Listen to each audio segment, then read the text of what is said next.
सिद्धि होई गणनायक करिबर बदन करहु अनुग्रह सोई बुद्धि राशि शुभ गुण सदन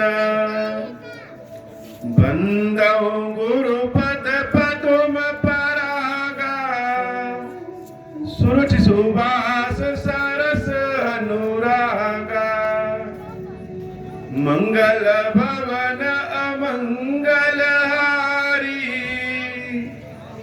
उमा सहित जहि जपत पुरारी सुमिर शिवा शिव पाई पसाऊं वर्णौ राम चरित चित जाऊं पानी ग्रहण जब कीन महेशा यार से तब सकल सुरेशा कवन सो काज कठिन जग माही जो नहीं होई तात तुम पाही राम काज लगी तब अवतारा सुनता ही भयाऊं पर्वताकारा।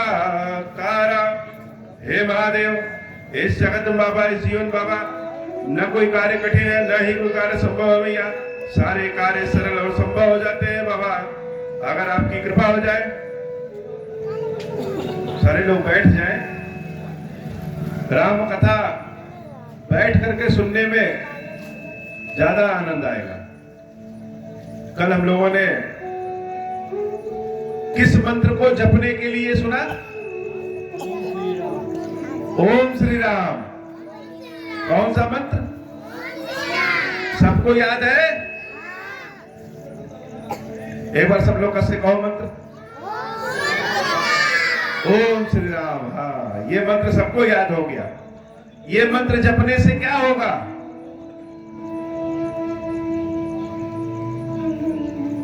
सारे बच्चों की बुद्धि तेज हो जाएगी। कोई बच्चा डीएम बनेगा, कोई एसडीएम बनेगा, कोई मुख्यमंत्री, कोई प्रधानमंत्री, कोई इंजीनियर, कोई डॉक्टर, कोई गांव का प्रधान। सारे बच्चे, जितने बच्चे ओम श्री राम कहेंगे, सबकी बुद्धि तेज हो जाएगी, पढ़ने में मन लगेगा और पढ़ लिख के सब बच्चे आगे बढ़ेंगे। बड़े लोग अगर ओम श्री राम जपेंगे तो जितने खेती किसानी वाले हैं, घर के जिम्मेदार लोग हैं, जो जिनकी कमाई से घर चलता है, उनकी कमाई में स्थिरता आएगी और उन्नति आएगी, स्वास्थ्य ठीक रहेगा। ओम श्री राम का मंत्र औषधि है। स्वास्थ्य ठीक करना हो तो ओम श्री राम। हनुमान जी के मंदिर में जाए तो ओम श्री राम, काली जी के मंदिर में जाए तो ओम श्री राम, गणेश जी के मंदिर में जाए ओम श्री राम, राम जी के मंदिर में जाए तो ओम श्री राम। क्योंकि संसार में जितने भी देवता बने हैं सब ओम से, जितनी भी देवियां हैं सब श्री से, और सब राम नाम सुनने के इच्छुक हैं। जैसे किसी के घर हम लोग जाते हैं मिठाई लेकर के, तो जब मिठाई लेकर के जाएंगे तो उसको खुशी होगी कि नहीं होगी? ऐसे जब किसी देवता के मंदिर में, किसी भगवान के मंदिर में हम जाएं और उनको ओम श्री राम सुनाएं, तो वह देवता भी बड़े प्रसन्न हो जाते हैं। तो भगवान का जन्म हो चुका, कथा आगे बढ़ती है। सभी सुखों के मूल, सुख मूल क्या है? भगवान राम का जन्म। भगवान अवतार लिए अपने भक्तों को दर्शन देने के लिए, जीवन कैसे जिया जाए उसके लिए,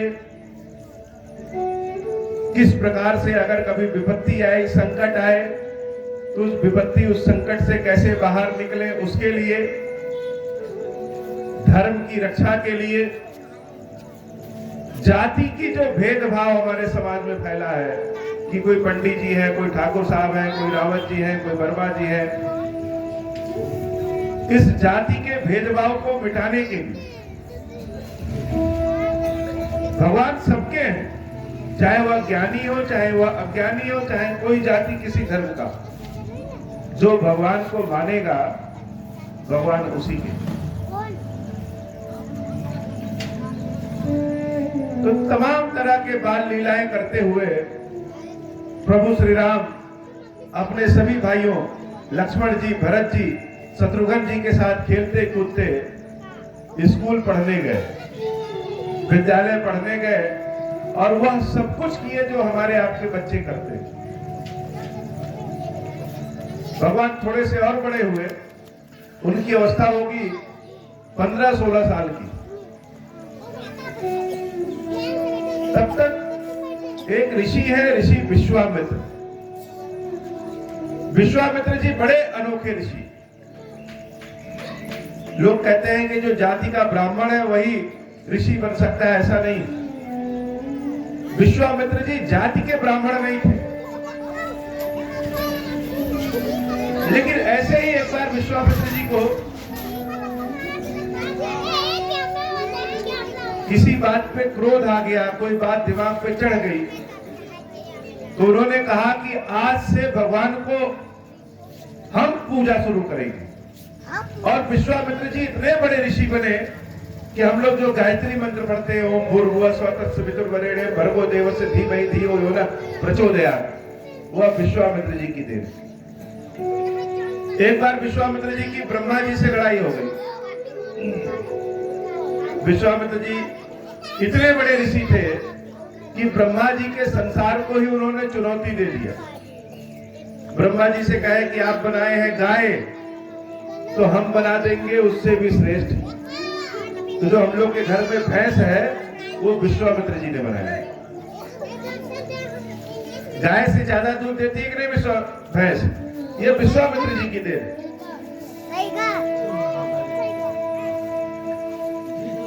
जो आज हम लोग के घर में बिजली का प्रकाश आ रहा है, इसकी खोज विश्वामित्र जी ने की। सूर्य पे जितने भी खोज होती है सब विश्वामित्र जी ने किया। ब्रह्मा जी ने संतरा बनाया, केला बनाया, सेब बनाया। विश्वामित्र जी ने एक ऐसा फल बना दिया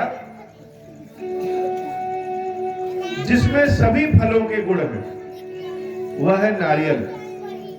नारियल में रस भी होता है, नारियल सूखा भी होता है, नारियल की जटाओं से आप रस्सी भी बना सकते हैं और जरूरत पड़ने पे नारियल से किसी का सर भी फोड़ सकते हैं। तो नारियल एक ऐसा फल है जिसमें दुनिया के जितने फल है सब है। वह मेवा भी है, वह रस भरा भी है, और किसी को प्यास लगे तो पानी भी पी ले। तो इतने बड़े ऋषि महर्षि हैं विश्वामित्र। तो एक जंगल में बैठ के वह तपस्या कर रहे थे। अच्छा, ये ऋषि मुनि लोग, हम सारे ऋषि मुनियों को सुनते हैं, ये लोग जंगल में जाके तपस्या बहुत करते हैं। अब ये क्या तपस्या करते हैं? क्या ऐसे ध्यान में बैठे रहते हैं? तो जैसे आज के वैज्ञानिक हैं, अपने लैब में वह खोज करते हैं, सूक्ष्मदर्शी से देखते रहते हैं, हमारे आपके लिए नई नई चीज बनाते हैं, बीमारियों से लड़ने के लिए दवाई बनाते हैं। वैसे ही ये ऋषि मुनि जंगल में जाकर के समाज की भलाई के लिए बहुत ढेर सारी खोज किया करते थे। और इन ऋषि मुनियों की खोज को जितने भी राक्षस थे, राक्षस मतलब शैतान प्रकृति के जितने व्यक्ति थे, वह इन लोगों की खोज को समाप्त कर देते थे। तो ऋषि विश्वामित्र जंगल में बहुत भारी तपस्या कर रहे थे। रावण का राज्य संपूर्ण दुनिया में फैल चुका था। जैसे वो यज्ञ हवन करने बैठते, रावण के जितने भी राक्षस है सब आकर के उसी यज्ञ हवन में हड्डी गिरा दे, जल गिरा दे, ऋषियों को उल्टा लटका दे, बहुत ऋषियों को मार दे। तो विश्वामित्र बड़े चिंतित हो गए कि अगर यह तपस्या यज्ञ हवन नहीं चलेगा तो समाज आगे कैसे चलेगा, इसकी रक्षा कैसे की जाए। तो एक बार इसी चिंता में वो ध्यान में बैठ गए। जब ध्यान में बैठ गए तो तो उनके ध्यान में यह पता चला कि भगवान अवतार ले चुके, भगवान राम के रूप में अवतार लिए हैं। अब तो ऋषि विश्वामित्र की यह स्थिति हो गई, जब भगवान के चेहरे को उन्होंने अपने ध्यान में देखा तो ऋषि विश्वामित्र अपने आप को वहां रोक नहीं पाए। जब हमें किसी से मिलने की जल्दी रहती है, हमें किसी चीज की बहुत इच्छा हो जाती है, तो वहां पे अपने आप को रोक नहीं पाते। विश्वामित्र जी रात में ही बिना किसी से बताए, उनका आश्रम कहाँ था? उनका आश्रम था बक्सर, बिहार। बिहार का नाम छोटो सुने हैं? उसी बिहार में गंगा नदी के किनारे एक जिला है बक्सर, उसी बक्सर में ऋषि विश्वामित्र का आश्रम था। अब वो रात में ही सोचिए कहाँ बक्सर और कहाँ अयोध्या। दौड़ते भागते 2-3 दिन में अयोध्या पहुंच गए। अयोध्या जी में सरयू जी में विश्वामित्र जी ने स्नान किया और सीधे पहुंचे महाराज दशरथ के महल। महाराज दशरथ के जब महल पहुंचे और संदेशा भिजवाया कि महाराज से बता दो कि विश्वामित्र आए हुए हैं। अगर आपके गांव में सूचना मिल जाए कि आपके घर का जो दरवाजा खटखटा रहा है वह देश का गृह मंत्री आया हुआ, तो आपका क्या हाल होगा? बिना सूचना दिए अगर कोई पहुंच जाए। और ऋषि विश्वामित्र मतलब बहुत बड़ा नाम है। ऋषि विश्वामित्र मतलब कि इतना बड़ा नाम कि अच्छे राजा महाराजा परेशान हो जाए कि किस लिए आए हैं। ऋषि महर्षि किसी घर जाते थे तो बड़ी अच्छी बात है, लेकिन अगर हमारे घर में ऋषि महर्षियों की व्यवस्था ना हो तब तो हम परेशान हो जाएंगे। उनकी सेवा कैसे करें? भाई हम तो जो चादर ओढ़ के सो सकते हैं, ऋषियों को वह चादर नहीं दे सकती ओढ़ने के लिए। महाराज दशरथ के घर में कोई कमी नहीं, हर चीज से परिपूर्ण है। लेकिन जब कान में सुने कि ऋषि विश्वामित्र आए, अब तो एकदम उनका हाथ पैर फूल गया कि महर्षि विश्वामित्र के श्री आए, वो भी बिना सूचना दिए। ऋषि महर्षि किस बात पे नाराज हो जाए, कब श्राप दे दे, कब आशीर्वाद दे दे, कोई भरोसे नहीं। तो जल्दी अपने राज्य से ही 8-10 ऋषियों को विश्वामित्र लेकर के साथ में महाराज दशरथ दौड़ते भागते विश्वामित्र जी से मिलने गए। विश्वामित्र जी के चरणों को छुआ, कहे महाराज आइए, और अपने सिंहासन पे बैठा दिए। अपने सिंहासन पे बिठा के उनके पैर को धुल करके उनके पैर में तेल लगाए, उनके पैरों को अपने हाथ से महाराज दशरथ दबा रहे हैं।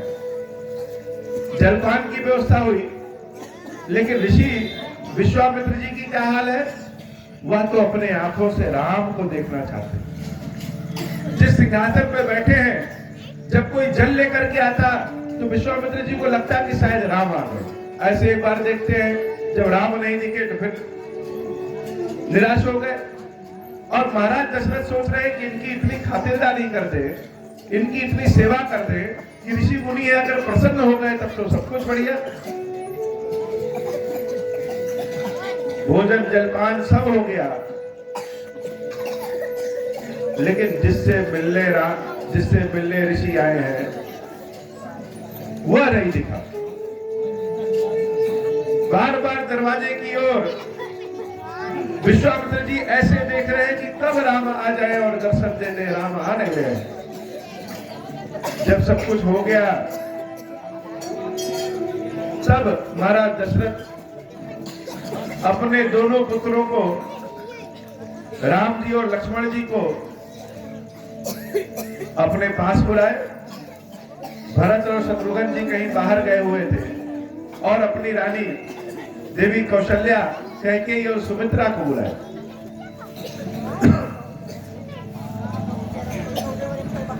काशी के वाले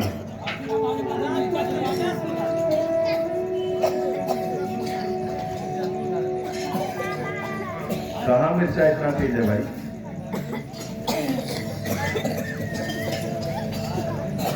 ऐसे ऋषि विश्वामित्र खांसते खांसते अयोध्या पहुंचे।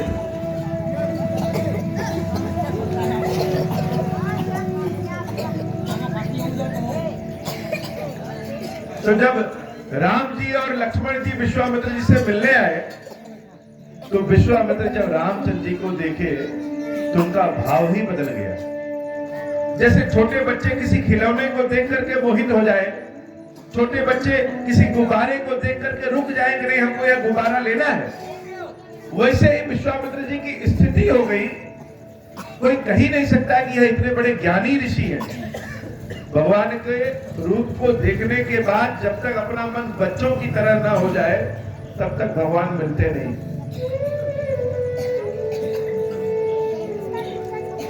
भगवान के दर्शन करने के बाद विश्वामित्र जी की आंखों से आंसू गिरने लगा, प्रेम के आंसू गिरने लगे। और महाराज दशरथ ने पूछा कि हे महर्षि, सब कुछ तो हो गया, लेकिन आप अयोध्या पधारे किस लिए? ऋषि विश्वामित्र क्या कहे? ऋषि विश्वामित्र ने अपने सर को झुका करके, महाराज दशरथ से आंख नहीं मिला सकते, और धीरे से कहे, महाराज आपके ये दोनों पुत्र राम और लक्ष्मण को हम अपने साथ ले जाना चाहते हैं। जैसे दशरथ जी ने सुना कि हमारे दोनों पुत्रों को ये ले जाना चाहते हैं, तो महाराज कहां ले जाना चाहते हैं? तो अपने साथ जंगल में ले जाना चाहते हैं। महाराज दशरथ ने पूछा क्यों? विश्वामित्र जी ने कहा कि राक्षसों ने बहुत परेशान किया है, उन राक्षसों का वध करने के लिए हम आपके दोनों पुत्र राम और लक्ष्मण को अपने साथ ले जाना चाहते हैं। अब आप सोचिए कि आपके बच्चे हों और उन बच्चों को कोई कहे कि हमें बॉर्डर पे ले जाकर के आतंकवादियों से लड़ाई करवाना, तो क्या आप अपने बच्चों को देंगे? कोई कहे कि आसाम के जंगलों में आपके छोटे छोटे बच्चों को ले जाना है, वहां सारे आतंकवादी बहुत बड़े बड़े हैं, उन आतंकवादियों से लड़वाना है, तो क्या स्थिति होगी आप? और महाराज दशरथ जो अपने पुत्रों से इतना प्रेम करते हैं, जब उनसे विश्वामित्र जी ने कहा कि आपके दोनों पुत्रों को ले जाना है क्योंकि राक्षसों ने बहुत परेशान किया, महाराज दशरथ कह रहे हैं कि हे मुनि, होश में तो है आप? हमें लग रहा है यात्रा की थकावट के कारण आपका दिमाग काम नहीं कर रहा। अरे कहां इतने बड़े बड़े राक्षस और कहां मेरे इस कोमल कोमल बच्चे? राक्षसों से युद्ध करना है तो चलिए मैं चलता हूं आपके साथ, अयोध्या की सेना आपके साथ चलेगी, इन बच्चों का क्या काम है? महाराज विश्वामित्र कहते हैं, महाराज जब कोई ऋषि किसी से कुछ मांगता है तो मांगने के पहले वह देने की व्यवस्था कर देता है। जब आपके दरवाजे पे अगर कोई भगवान का भक्त, कोई संत महात्मा, कोई विद्वान अगर आपके दरवाजे पे मांगने चला है तो समझ लीजिए कि आपका घर भरने वाला। भगवान के भक्तों को अगर आप श्रद्धा भाव से कुछ दे रहे हैं तो समझ लीजिए कि आपका घर भरने वाला है। तो हे महाराज, हम ऋषि मुनियों को माया से कोई काम नहीं। महाराज दशरथ ने कहा कि ऋषि मुनि लोग गौ मांगते हैं, भूमि मांगते हैं, धन मांगते हैं, वस्त्र मांगते हैं, अन्न मांगते हैं, आप हमारे दोनों पुत्रों को मांग करके ले जा रहे हैं, यह नीति संगत नहीं है। और ले किस लिए जा रहे हैं? राक्षसों से लड़वाने के लिए। तब तक गुरुदेव वशिष्ठ आ गए, और जब गुरुदेव वशिष्ठ ने देखा कि विश्वामित्र आए हैं, वशिष्ठ जी विश्वामित्र से बड़े महर्षि, लेकिन जो ज्ञानी होता है वह ज्ञान की कीमत समझता है। जो पढ़ा लिखा व्यक्ति होगा वह किसी पुस्तक के बारे में जानता है कि यह पुस्तक क्या है। जो पढ़ा लिखा नहीं होगा उसके लिए तो सारी किताब एक ही जैसे, पन्ना फाड़े और भूजा खा रहे हैं। महर्षि वशिष्ठ विश्वामित्र को देख करके जान गए कि लग रहा है अयोध्या का कल्याण हो जाना। महाराज दशरथ से कहे कि हे महाराज, संकोच मत करिए, आपके भाग्य के दरवाजे खुलने वाले, अपने दोनों पुत्रों को इनके साथ दे दीजिए। और जब आप अपने दोनों पुत्रों को दे देंगे, ऐसा करने से आपके दोनों पुत्रों को यश कीर्ति बढ़ेगी, ज्ञान बढ़ेगा, और आपकी भी यश कीर्ति बढ़ जाएगी। स्वयं अपने पांव से चल करके साक्षात विश्वामित्र अगर आपके दरवाजे पे आए हैं मांगने, ये मांगने नहीं आए हैं, यह आपको कुछ देने आए हैं।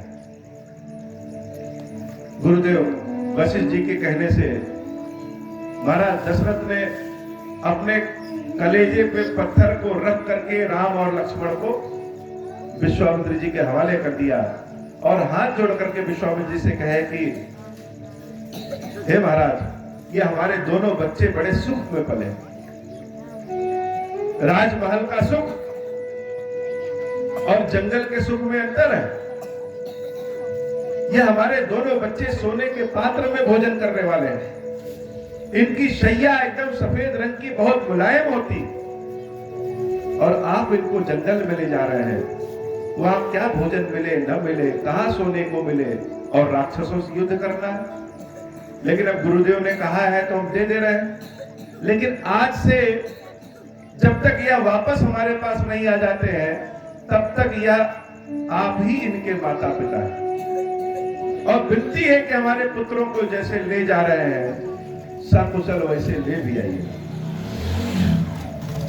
महर्षि विश्वामित्र के साथ राम और लक्ष्मण साथ में चल दिए। जब विश्वामित्र जी अपने बीच में खड़े हैं, एक ओर राम और दूसरी ओर लक्ष्मण जब चल रहे हैं, तो विश्वामित्र जी का जैसे चेहरे का तेज ही अपने आप बढ़ गया। कोई आपके गांव में कोई बहुत बड़ा नेता आ जाता है तो लोग उसके साथ एक बार सेल्फी खिंचवाते हैं, फोटो, और उस फोटो को खिंचवा करके यूट्यूब, फेसबुक हर जगह लगाते हैं। बहुत लोग अपने ड्राइंग रूम में सजा करके रखते हैं कि हमारी मुलाकात फला मंत्री फला नेता से हुई। अपने आप को गर्व होता है।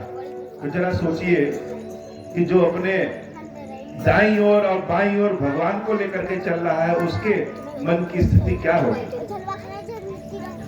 जैसे लगे कि आज तक हमने जितनी तपस्या किया, जंगल में जितना जीवन बिताया, सारी चीजों का फल राम और लक्ष्मण के साथ मिल गया। विश्वामित्र जी आगे बढ़े, लेकिन जब हम आगे बढ़ते हैं, हम किसी शिवलिंग की जब स्थापना करते हैं, हम किसी देवी की जब मूर्ति की स्थापना करते हैं, तो मानते तो है इसमें कि भगवान है, लेकिन कहीं ना कहीं मन में संदेह होता है। हम जब भगवान को लड्डू खिलाते हैं तो पहले मन में सोच लेते हैं कि लड्डू खाएंगे तो है नहीं, लड्डू तो फिर हम ही खाना। मन में संदेह रहता है। एक विश्वास होता है माना हुआ विश्वास, मतलब देवी जी की मूर्ति है, हम लोग बहुत मानते हैं, विश्वास है कि देवी हमारी रक्षा करेंगी। और एक विश्वास हुआ है जाना हुआ। जब किसी विपत्ति में देवी रक्षा कर देती है तो हमारा विश्वास और बढ़ जाता है। मान लेते हैं कि सत्य में यह देवी हमारी रक्षा करती है। तो माना हुआ विश्वास टूट सकता है, लेकिन जब माना हुआ विश्वास जाना हुआ विश्वास हो जाता है तो वह और मजबूत हो जाता है। एक राक्षसी मिली, ताड़का, बहुत विशाल भारी राक्षसी, जंगल में किसी घुसते ही वो खा जाए। जब साथ में विश्वामित्र के साथ में राम और लक्ष्मण को देखी तो राम और लक्ष्मण को खाने के लिए वह आगे बढ़ी। विश्वामित्र जी ने दिखाया कि यह ताड़का है। राम जी एक बाण में ताड़का को ढेर कर देते। जब ताड़का एक बाण में मर गई तो विश्वामित्र जी प्रसन्न हो गए, जान गए कि सत्य में जो हमारे साथ है वह भगवान है। निश्चित रूप से यह भगवान है, अन्यथा ताड़का को कोई मार नहीं सकता। ताड़का को मारने वाले तो सिर्फ भगवान है। उसके बाद विश्वामित्र जी अपने आश्रम भगवान को ले गए और वहां इनको कंद मूल फल खिलाया, भोजन जलपान कराया और शिक्षा देना शुरू की। समस्या का हल जानते हैं क्या है? किसी भी समस्या का संपूर्ण हल केवल शिक्षा है। किसी भी समस्या का, चाहे वह जातिवाद की समस्या हो, चाहे वह रोजगार की समस्या हो, चाहे वह धर्म की समस्या हो, चाहे किसी भी तरह की समस्या हो, हर तरह की समस्या का संपूर्ण हल केवल शिक्षा है। और जो स्वयं साक्षात भगवान है, जिसको शिक्षा लेने की आवश्यकता नहीं है, वह भी जंगल गया किस लिए? विश्वामित्र जी से शिक्षा लेने। तो विश्वामित्र जी ने राम जी और लक्ष्मण जी को धनुष बाण कितनी तेजी से चलाया जाए, कैसे चलाया जाए, इसकी शिक्षा दी। महल में पलने वाले बच्चों को अगर भोजन न मिले तो क्या होगा? जंगल में तो भोजन नहीं मिलता है, कभी भोजन मिला और कभी नहीं मिला। तो अगर भोजन न मिले तो भूखे कैसे रहा जाए, भूखे कैसे जिंदा रहा जाए, यह शिक्षा ऋषि विश्वामित्र ने दिया। अगर जल नहीं मिला तो प्यासे कैसे रह सकते हैं, यह शिक्षा ऋषि विश्वामित्र ने दिया। कौन सी बीमारी हो जाए तो जंगल में कौन सी औषधि काम करेगी, कहीं घाव लग जाए, कहीं बड़े बड़े विषधारी सर्प काट ले, सांप काट ले। जंगल में सांप भी रहते हैं। इन सारी चीजों की शिक्षा ऋषि विश्वामित्र ने राम और लक्ष्मण को। प्रकृति को जो आपसे कराना है उसके लिए आपको पहले से ट्रेनिंग दे देती है, मजबूत कर देती है। बॉर्डर पे जब हमारे सैनिक जाते हैं तो बॉर्डर पे जाने के पहले उनको साल भर की ट्रेनिंग दे दी जाती है।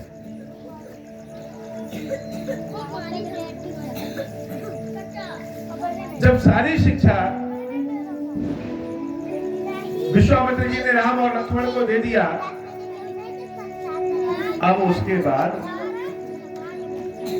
विश्वामित्र जी ने जितने भी हथियार बनाए थे, अस्त्र बनाए थे, जैसे भारत के पास आज बहुत सारे परमाणु बम हैं, लेकिन वो परमाणु बम जब तक भारत के पास है तब तक सुरक्षित है, आपको लगेगा कि सुरक्षा है। लेकिन वही परमाणु बम अगर आतंकवादियों के पास पहुंच जाए तो क्या होगा? हम आप रात में सोने से भी डरेंगे कि आतंकवादियों के पास बम पहुंच गया, कब कहां फोड़ दे। वैसे ही ये ऋषि मुनि जो अस्त्र बनाते थे, जो हथियार बनाते थे, वो सबको नहीं दे सकते थे। भारतीय परंपरा बड़ी अद्भुत है। जो विश्वामित्र राम जी को देने के लिए अस्त्र शस्त्र बना सकते हैं, वह स्वयं भी चला सकते हैं, लेकिन स्वयं नहीं चलाते। महाराज दशरथ को भी वो अस्त्र शस्त्र दे सकते थे, लेकिन नहीं दे सकते। क्यों? क्योंकि कब किसका मन बदल जाए कोई भरोसा नहीं। अच्छे अच्छे लोगों को देखा गया है कि जब उनके पास शक्ति आ जाती है तो उनका मन बदल जाता है। इसलिए इतने दिनों से विश्वामित्र प्रतीक्षा कर रहे थे कि कोई ऐसा आए जिसको हम अपनी तपस्या की चीज उसको दे सके।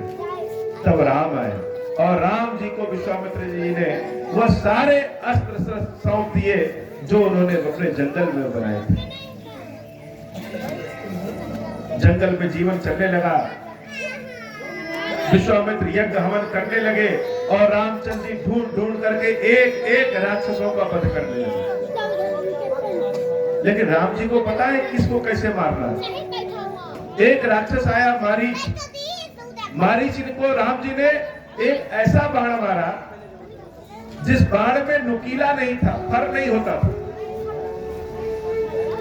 जैसे आज सुने होंगे पुलिस आंसू गैस छोड़ती है, वैसे राम जी ने एक ऐसा बाण मारा कि उस बाण से मारीच घायल तो हो गया लेकिन मरेगा नहीं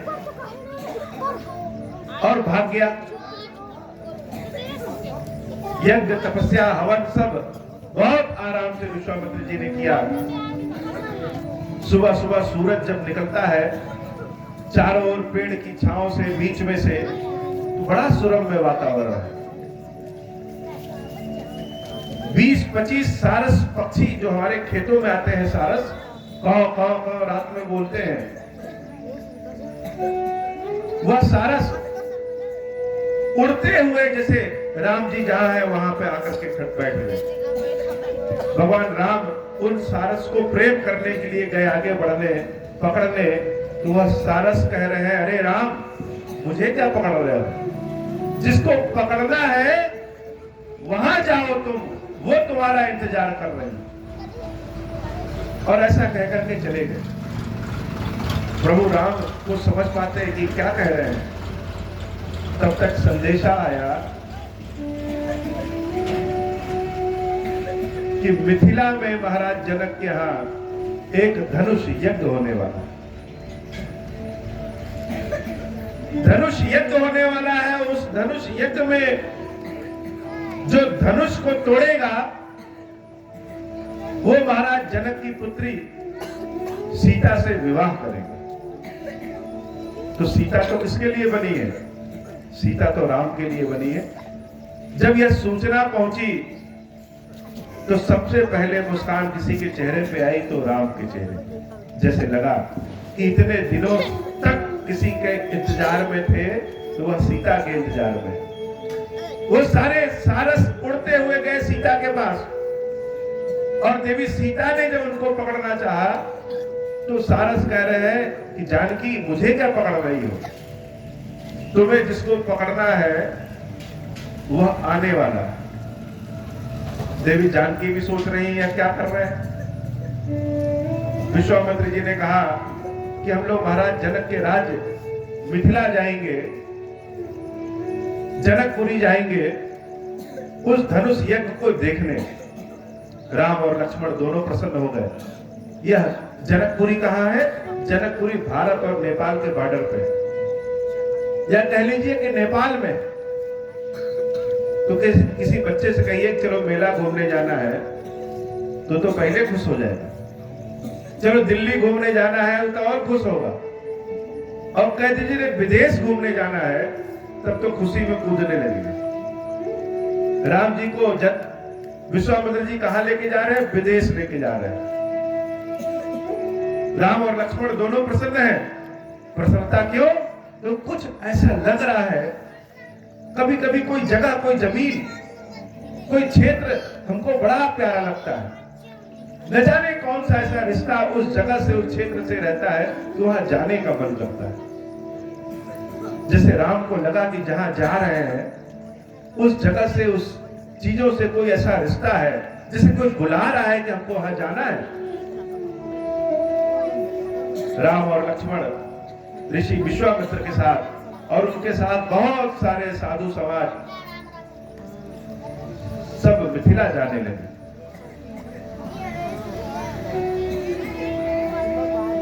जब मिथिला आई तो वहां एक आम के बगीचे में ऋषि विश्वामित्र ने कहा कि आज हम लोग रात्रि में यही विश्राम करते हैं। वही विश्राम कर लिए। महाराज जनक को सूचना मिली कि विश्वामित्र जी आए हैं।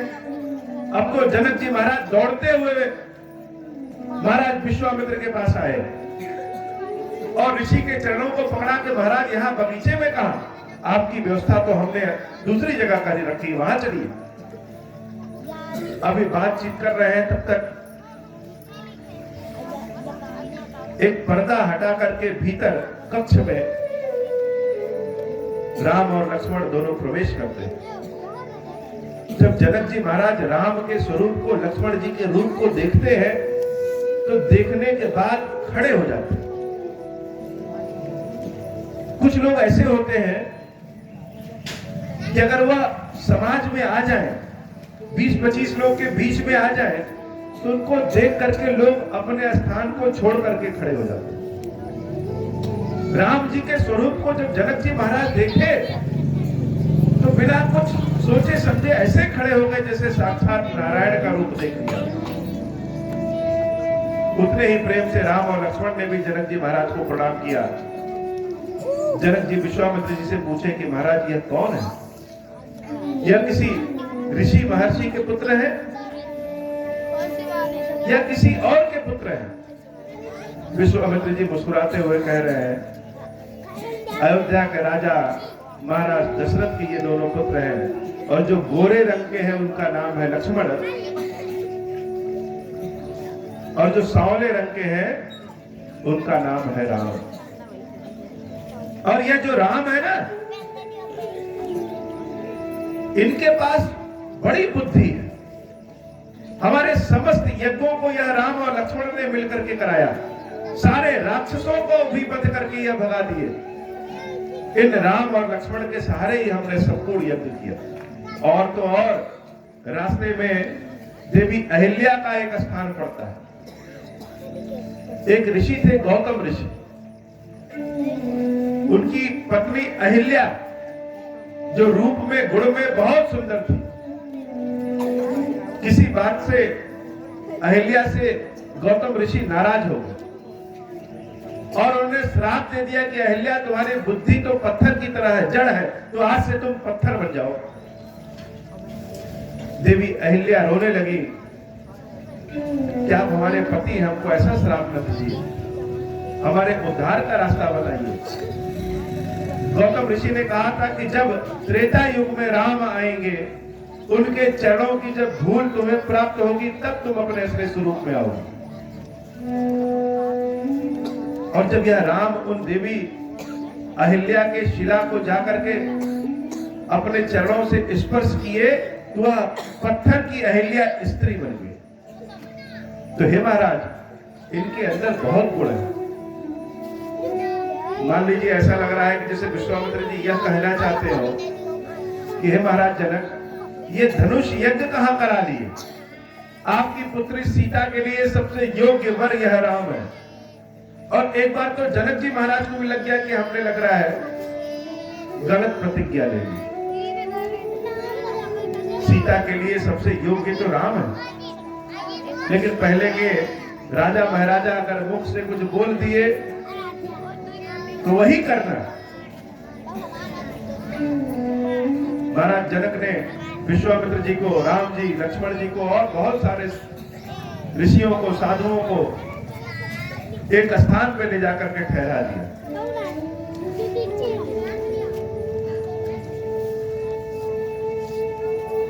लक्ष्मण जी ने कहा कि भैया, तब से हम लोग इस कुटिया में पड़े हुए हैं, बहुत दिन तक जंगल में रहे हैं, क्यों ना चल करके जनकपुरी को देखा जाए। जैसे आप बंबई जाएं और एक कमरे में बंद कर दिया जाए, बाहर कहीं घूमने को न दिया जाए, तो बंबई जाने का क्या फायदा? बंबई जाने का मतलब कि आप कम से कम बंबई का दर्शन करिए, समुद्र देखिए, मुंबा देवी का दर्शन करिए, बंबई के सड़कों को देखिए, शहर को देखिए, तब तो बंबई का मतलब। तो हम लोग जनकपुरी आए तो हैं, लेकिन हम लोग तब से यही ऋषियों के, महर्षियों के बीच में बैठे हैं। चलिए चला जाए, एक बार जनकपुरी को देखा जाए।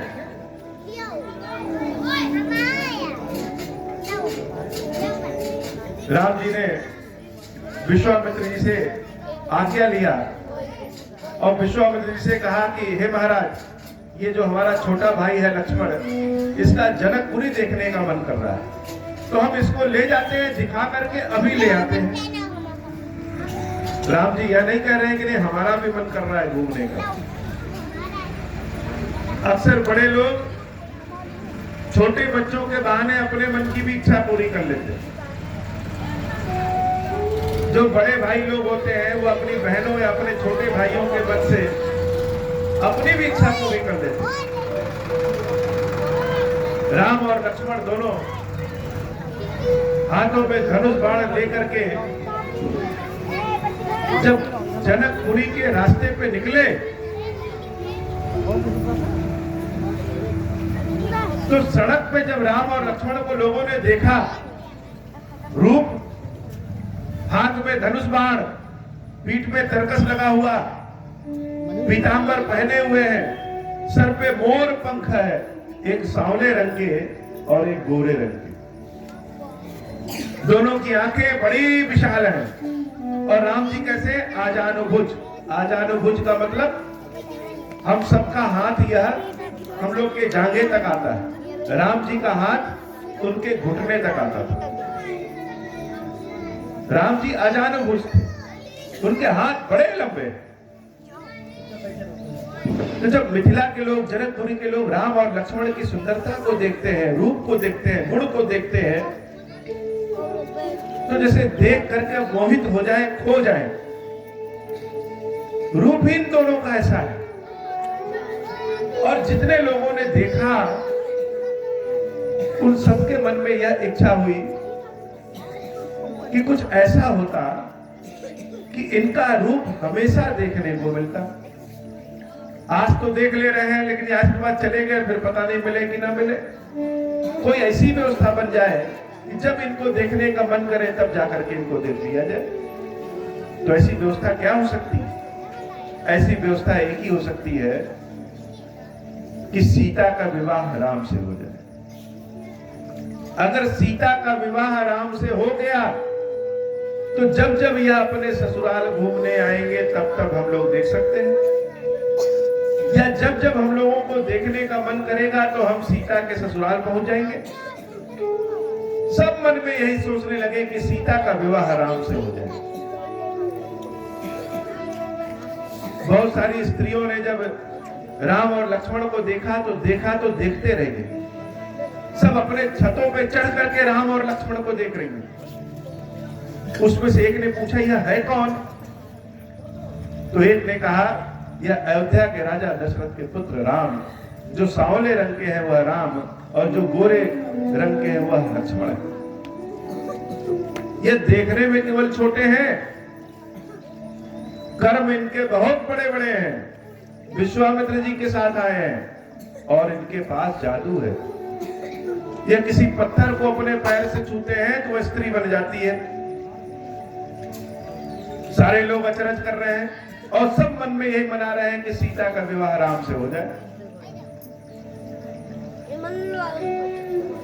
हवा बहुत तेज चली और वह हवा जो राम और लक्ष्मण को छू करके जाती वह जानकी के पास पहुंच जाती। जैसे लगा है कि जानकी को भी कुछ ऐसी चीज सुगंधित मिल रही है जैसे जो वह सुगंध अपना। बहुत सारे लोगों ने कहा कि महाराज जनक को अपनी प्रतिज्ञा तोड़ देना चाहिए। भाई हम चाहते हैं कि हमारी पुत्री का विवाह अच्छी जगह हो और इतना अच्छा रिश्ता सामने है, इतना अच्छा दामाद के रूप में सामने है, अयोध्या के राजा के पुत्र हैं, इससे अच्छा रिश्ता महाराज जनक को कहीं नहीं मिलेगा। तो महाराज जनक अगर एक बार इन दोनों को देख ले तो वो अपना प्रतिज्ञा ही छोड़ दे। फिर एक ने कहा कि नहीं, जनक ने इन लोगों को देखा है फिर भी उन्होंने प्रतिज्ञा किया। तो तीसरे ने कहा कि महाराज जनक बुढ़ा गए हैं इसलिए बुद्धि खत्म हो गई। तरह तरह की भाषा, तरह तरह के लोग किसे राम के प्रेम में कर रहे हैं। सबकी इच्छा है कि जानकी का विवाह राम से हो जाए और जानकी के लिए इससे योग्य वर कहीं नहीं मिलेगा। राम लक्ष्मण मिथिला घूम करके आश्रम में आते हैं।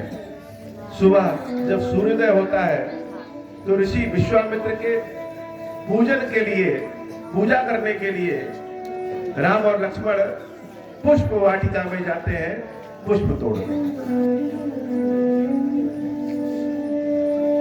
तो किसी से मिलने के लिए तो बहाना ढूंढना है। जब बच्चों को मोटरसाइकिल चलाने नया नया आया रहता है तो वह एक एक सामान ढूंढ ढूंढ के बाजार जाते हैं कि लाओ हम लेते हैं चौराहे से। इसी बहाने मोटरसाइकिल चलाने को मिलेगा, इसी बहाने साइकिल चलाने को मिलेगा। तो राम जिसको ढूंढ रहे हैं उसके दर्शन तो कल नहीं हुआ, तो हो सकता है कि आज पुष्प वाटिका में उसके दर्शन हो जाए। किसी ने कहा है कि जानकी भी सुबह पुष्प वाटिका आती है फूल तोड़ने। जानकी भी सुबह पुष्प वाटिका आती है देवी पार्वती की पूजा करने के लिए। इसलिए सुबह सुबह राम लक्ष्मण पहले से तैयार हो गए, गुरुजी आज हम आपका पुष्प तोड़ करके ले आते हैं। दोनों भाई पुष्प वाटिका गए और पहुंचे कहां? पुष्प वाटिका के जो माली है उनके पास। उनके पास क्यों पूछे? पूछने के लिए कि फूल तोड़ तो ले। माली ने आज्ञा दिया कि हाँ फूल तोड़ लीजिए। सोचिए, जो जगत का माली है, जो माली संपूर्ण संसार का पुष्प लगाता है, जो संपूर्ण संसार को बोता है, वह एक पुष्प वाटिका के माली से पूछ करके फूल तोड़ रहा है। ऐसे है राम, जिसके पिता महाराज दशरथ इतने बड़े धनी हैं, इतने बड़े यश कीर्ति वाले हैं, वह भी जब दूसरे देश के पुष्प वाटिका में पहुंचता है तो एक छोटे से अधिकारी से, माली से पूछता है कि क्या पुष्प तोड़ ले। ये मर्यादा हम सब में होनी चाहिए। आजकल तो किसी बड़े अधिकारी का रिश्तेदार का कोई बच्चा मिल जाए, वो भी कहेगा, अपने मोटरसाइकिल पर अपनी कार पे लिखवा के घूमता है न्यायाधीश, भारत सरकार, और किसी का मतलब कुछ नहीं समझता। लेकिन राम की मर्यादा कैसी थी? तो माली से पूछते हैं कि हम पुष्प तोड़ लें। अब जब राम किसी से पूछेंगे कि पुष्प तोड़ लें, तो भला कौन मना कर सकता है? राम और लक्ष्मण दोनों पुष्प तोड़ने जाते हैं, और पुष्प कम तोड़ते हैं, आंखें किसी को ज्यादा ढूंढ गई। पुष्प तो अभी मुरझा जाएगा, लेकिन एक ऐसा पुष्प चाहते हैं जो जीवन भर कभी मुरझाता नहीं है और जीवन भर हमेशा सुगंध देता रहता है। जब किसी को मिलना होता है तो भगवान व्यवस्था भी वैसी ही बना देते हैं। देवी जानकी की माता ने कहा कि हे जानकी, तुम्हारे लिए स्वयंवर होने वाला है, और तुम्हारे पिता जनक जी ने यह प्रतिज्ञा किया है कि जो भगवान शंकर के धनुष को तोड़ेगा वह जानकी से विवाह करेगा। तो धनुष को हो सकता है कोई राक्षस तोड़ दे, धनुष तो हो सकता है कोई 70 साल का बूढ़ा तोड़ दे, धनुष तो हो सकता है कोई ऐसा व्यक्ति तोड़ दे जिसके पास ताकत तो बहुत है लेकिन बुद्धि है ही नहीं। इसलिए तुम ऐसा करो कि देवी पार्वती के मंदिर जाओ और उनकी पूजा करो और अपने लिए योग्य वर मांगो। योग्य वर पे, योग्य वर का मतलब यह नहीं कि वर बहुत ज्यादा पढ़ा लिखा हो, योग्य वर का मतलब यह नहीं कि वर एकदम सरकारी नौकरी हो या बहुत बड़े बिजनेस में। योग्यता का मतलब कि जिस तरह से हम हैं अपने अनुरूप, अपने समान वर मांगो। जानकी मैया की माता जी ने यह नहीं कहा कि सीधे इंद्र को मांग लेना, उन्होंने कहा अपने लिए योग्य वर मांगो। देवी से कहना कि हे देवी, इस जानकी के लिए जो योग्य है वही दे देना। जानकी मैया अपनी सहेलियों के साथ मधुर मधुर गीत संगीत गाते हुए पुष्प वाटिका में प्रवेश करती।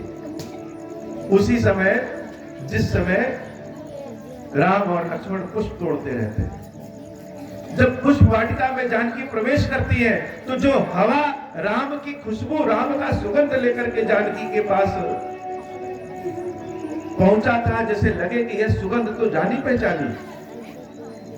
हम अपनों के भाव पहचान जाते हैं, अपनों के सुगंध पहचान जाते हैं। अपने लोग जब कोई काम करते हैं तो हम जान जाते हैं तो हमने किए। किसी अपनों के वस्त्र को अगर आप कभी अपने पास ले आइए तो जान जाएंगे कि यह उस व्यक्ति के शरीर की खुशबू है। तो जानकी जब पुष्प वाटिका में पहुंचती है तभी वह सारस पक्षी उड़ते हुए आते हैं और जानकी से कहते हैं, जानकी आज तुम बहुत सही समय पर पहुंची। देवी जानकी आगे बढ़ती है अपनी सहेलियों के साथ, उनके पैर की पायल की नुपुर की आवाज आ रही है, और जब आवाज राम जी सुनते हैं तो लक्ष्मण से पूछते हैं, यह आवाज कैसी? जैसे लग रहा है लक्ष्मण कि कोई ऐसा आ रहा है जिसकी हमें बहुत दिनों से प्रतीक्षा है। लक्ष्मण जी कहते हैं, भैया अब आगे आगे बढ़िए, देखिए कौन मिलता है। देवी जानकी की सहेलियों में एक सहेली ने जानकी का साथ छोड़ करके दूसरी ओर निकल गई, और जब फुलवारी के बीच में राम और लक्ष्मण को देखती है तो जैसे दिल की धड़कनें सांस बढ़ गई और दौड़ते हुए जानकी के पास आती, कहते, जानकी वो दोनों यहाँ घूम रहे हैं जो कल मिथिला की सड़कों पे घूम रहे थे। दौड़ते हुए जानकी को कहते हैं कि तुम उधर चलो। जानकी देवी दौड़ते हुए जब उधर चलती है तो उनके पायल की आवाज इतनी तेज बढ़ती है कि भगवान राम अपने पीछे मुड़ करके देखते हैं, और जब पीछे मुड़ करके देखते हैं तो पहली बार ऐसा हुआ जब राम और सीता एक दूसरे को देखते रहते। जो हमारी पलक हर समय गिरती है, इस पलक के गिरने के देवता का नाम है निमि। निमि का एक ही काम है कि वह हमारी पलकों को गिराते रहे। लेकिन निमि ने जब देखा कि सीता राम को देख रही है और राम सीता को देख रहे हैं, तो वहां से पलक का स्थान छोड़कर के बात, क्या सीता और राम के बीच में हमारा क्या काम? किसी चीज को जब हम देखते हैं वह चीज बड़ी सुंदर है, सुंदर अर्थात जो हमारे मन को सुंदर लगे। सुंदर का मतलब ऐसा सुंदर नहीं, पहले हमारे मन को सुंदर लगे। किसी को लाल रंग सुंदर लगता है तो किसी को लाल रंग बहुत खराब लगता है। कोई कहेगा हमको नीला बहुत अच्छा है, कोई कहेगा हमको पीला बहुत अच्छा लगता है। तो जो जिसके मन का मिल जाए संसार में वही सुंदर। तो जानकी तो राम के मन की थी, और जब राम जानकी को दिख जाती है, जानकी राम को दिख जाते हैं, तो दोनों पलक गिराना बंद कर देते हैं। जैसे लगा कि समय ही रुक गया, इतना सुंदर समय, चारों ओर पुष्प वाटिका, और जो जिसके लिए आया वह सामने रोम रोम खड़े हो गए। कोई कुछ नहीं बोल रहा है, शब्द तो जैसे समाप्त हो गए। जब प्रेम उमड़ता है तो शब्द समाप्त हो जाते हैं। राम जी हिल नहीं रहे हैं। लक्ष्मण जी राम जी को हिलाते हुए कहते हैं, भैया ये वही है जिनके लिए धनुष यज्ञ हो रहा है, इनका नाम है सीता। सीता की सहेलियां सीता को पकड़ करके ले जाती हैं कि सीता यहाँ से चलो, अभी देवी पार्वती की पूजा कर ली। दोनों एक दूसरे से दूर हटते हैं और देवी सीता जाकर के सरोवर में स्नान करके देवी पार्वती के पास पहुंचती। अब मन तो बाहर लगा है। मन जब बाहर लगा है तो पूजा में मन कहां लगेगा? देवी पार्वती के पास मन कहां लगेगा?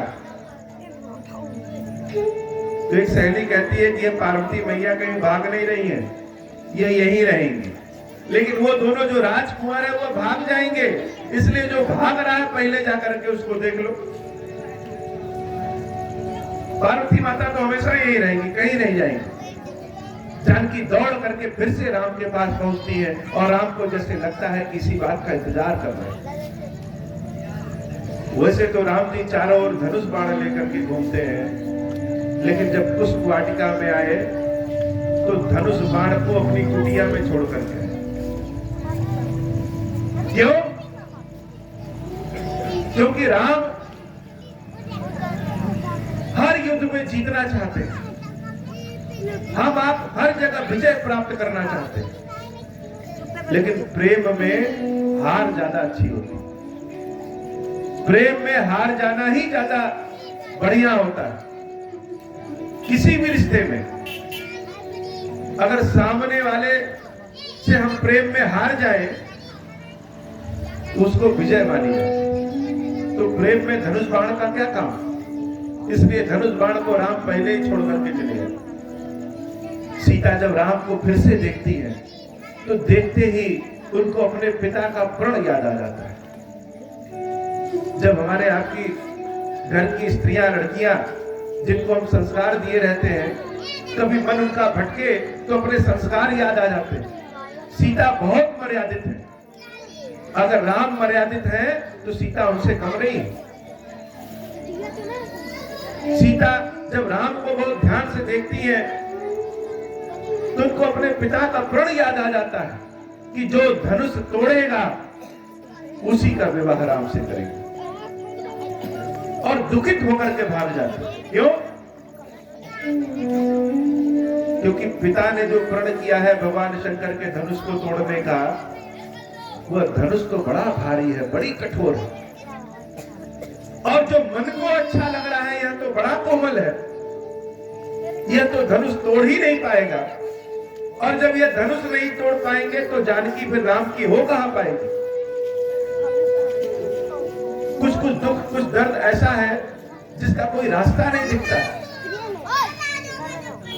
तो जब रास्ता किसी चीज का नहीं दिखता है तो हम पहुंचते हैं भगवान के पास।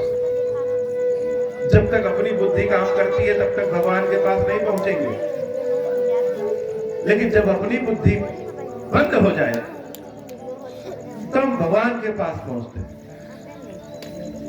पार्वती मैया दौड़ करके, जानकी मैया दौड़ करके पार्वती माता के पास पहुंचती है और जैसे लगे कि पार्वती माता से सब कुछ अपने मन की बात कह देना चाहती कि जो हमको पसंद है, जो हमको अच्छा लगा, वो भगवान शंकर के धनुष को तोड़ नहीं पाएगा। और अगर भगवान शंकर के धनुष को वह नहीं तोड़ेगा तो यह जानकी फिर उसकी हो नहीं पाएगी। और जानकी का विवाह अगर राम से नहीं हुआ तो या तो जानकी की मृत्यु हो जाएगी या जानकी राम के लिए हो जाएगी। तो मेरे पिता तो अपनी प्रतिज्ञा तोड़ेंगे नहीं। वह तो महाराजा है, क्षत्रिय है, एक बार कह दिए तो गला कट जाए लेकिन तोड़ नहीं सकते। और यह जानकी अपने मन की बात अपने पिता को बता नहीं सकती। पिता जानकी को जितना वात्सल्य दिए, जितना प्रेम दिए, यह जानकी ऐसी भी नहीं है कि पिता के प्रेम को भूल करके अमर्यादित तरीके से राम से विवाह कर ले। तो एक ही उपाय है, या तो जानकी मृत्यु हो जाए, या तो जानकी राम के वियोग में मर जाए, अथवा कुछ ऐसा हो कि राम ही धनुष तोड़ दे। तो कहां पहुंचे? पहुंचे पार्वती माता के पास। और पार्वती माता के जाकर के पार्वती मैया की जो मूर्ति है, उस मूर्ति के चरणों को जानकी अपने हाथ से पकड़ लेती और रोते हुए देवी पार्वती से प्रार्थना करती है, जय जय गिरिवर राज किशोरी, जय महेश मुख चंद चकोरी। आपको ध्यान होगा कि माता पार्वती जब भगवान शंकर से कथा सुनना चाहती हैं तो कितने प्रेम से उन्होंने विनय किया था कि हे नाथ, आप विश्वनाथ हैं, लेकिन यह मत भूलिएगा कि आप पार्वती के भी नाथ हैं। तो किसी किसी को मांगने बहुत अच्छा था, किसी किसी का भाव ऐसा होता है कि ईश्वर भी पिघल जाए। पार्वती मैया के चरणों को पकड़ के जानकी माता प्रार्थना कर रही है। प्रार्थना के शब्द क्या है कि जय जय गिरिवर राज किशोरी, जय महेश मुख चंद चकोरी। महेश मुख चंद चकोरी का मतलब, महेश मतलब भगवान शंकर, महाईश। जो महाईश है वही शंकर है, और शंकर जी के जो मुख का तेज है वह कौन है? वह पार्वती। जब पार्वती शंकर जी के जीवन में नहीं थी तो शंकर जी बैरागी बन के घूम रहे थे। बहुत लोग का जीवन कब सुधरता है? जब उनका विवाह हो जाता है। घर में योग्य स्त्री आती है तो अपने घर को भी संवारती है, पति को भी संवार देती है। तो देवी पार्वती ऐसी है जिन्होंने भगवान शंकर के जीवन को सुधार दिया। तो हे पार्वती, आप भगवान शंकर के मुख का तेज है, आपकी जय हो। जय गज बदन षडासन माता। किसी स्त्री को अगर प्रसन्न करना हो तो उसकी बड़ाई सबसे बाद में करिए। पहले उसकी पति की बड़ाई कर दीजिए, फिर उसके बच्चों की बड़ाई कर दीजिए। बच्चों की बड़ाई सुनकर के वह देवी अपने आप प्रसन्न हो जाती है। और जानकी मैया को पता है कि हमें पार्वती माता को कैसे प्रसन्न करना है। तो कह रही है, जय गज बदन षडासन माता। हे माता अंबिका, आप तो गणेश जी की माता है। गणेश जी की कृपा से सारा संसार चलता है। और आप कार्तिकेय की माता है। षडासन अर्थात कार्तिकेय, जिसके 6 मुख है, जिसने देवताओं को राक्षसों से बचाया था, आप उनकी माता हैं। जगत जननी दामनी दुति दाता। लेकिन आप सिर्फ उन्हीं की माता नहीं है, आप हमारी भी माता हैं। आप जगदम्बा हैं। आप केवल गणेश और कार्तिकी के लिए नहीं है, हम सब के लिए। इसलिए हे माता, इस सीता के दुख को दूर करिए। नहीं तो आदि मध्य अवसाना, तुम कहां से शुरू होती हो, कहां पे समाप्त होती हो, कोई नहीं जानता। पार्वती मैया की कृपा को आज तक कोई जान ही नहीं पाया। यह संपूर्ण जगत जो दिख रहा है, जो आंखों से हम देख सकते हैं, जो कानों से सुन सकते हैं, जिसको हम छू सकते हैं, वह स्वयं पार्वती। तो हे मैया, आपके आदि और अंत को कोई जान नहीं सकता। अमित प्रभाव वेद नहीं जाना, वेद भी आपके अमित प्रभाव को नहीं जानते हैं कि आप कौन हैं। भव भव विभव पराभव कारिणी, विश्व विमोहनी स्वबसी विहारिणी।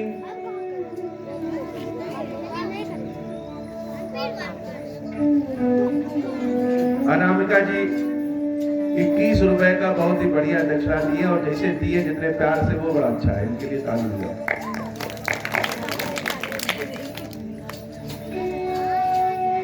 तो हे मैया, आपके प्रभाव को कोई नहीं जान सकता, और आप हम सब की माता हैं। संपूर्ण संसार को आप मोहित करके रखी है।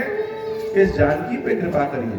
पति देवता सुखी बहू, सुहागिन स्त्रियों के जितने भी व्रत हैं, जितनी भी पूजा है, सुहागिन स्त्रियों में जितने भी लोगों का नाम है, उन सब में सबसे पहला नाम आपका आता है। मातु प्रथम तवरेख, महिमा अमित न सकहि कही, सहस शारदा शेष। पार्वती जी के महिमा के बारे में स्वयं सरस्वती और शेषनाग जी भी नहीं कह सकते। सेवत कही सुलभ फल चारी, देवी पार्वती की सेवा करने से, देवी पार्वती की पूजा करने से क्या मिलता है? सुलभ फल चारी। सुलभ अर्थात बड़े आराम से मिल जाए। फल चारी, धर्म अर्थ काम मोक्ष सब कुछ देवी आपकी सेवा से मिल जाता है। वरदायनी पुरारी प्यारी, और आप वरदायनी। लेकिन आगे का जो शब्द जानकी मैया ने कहा,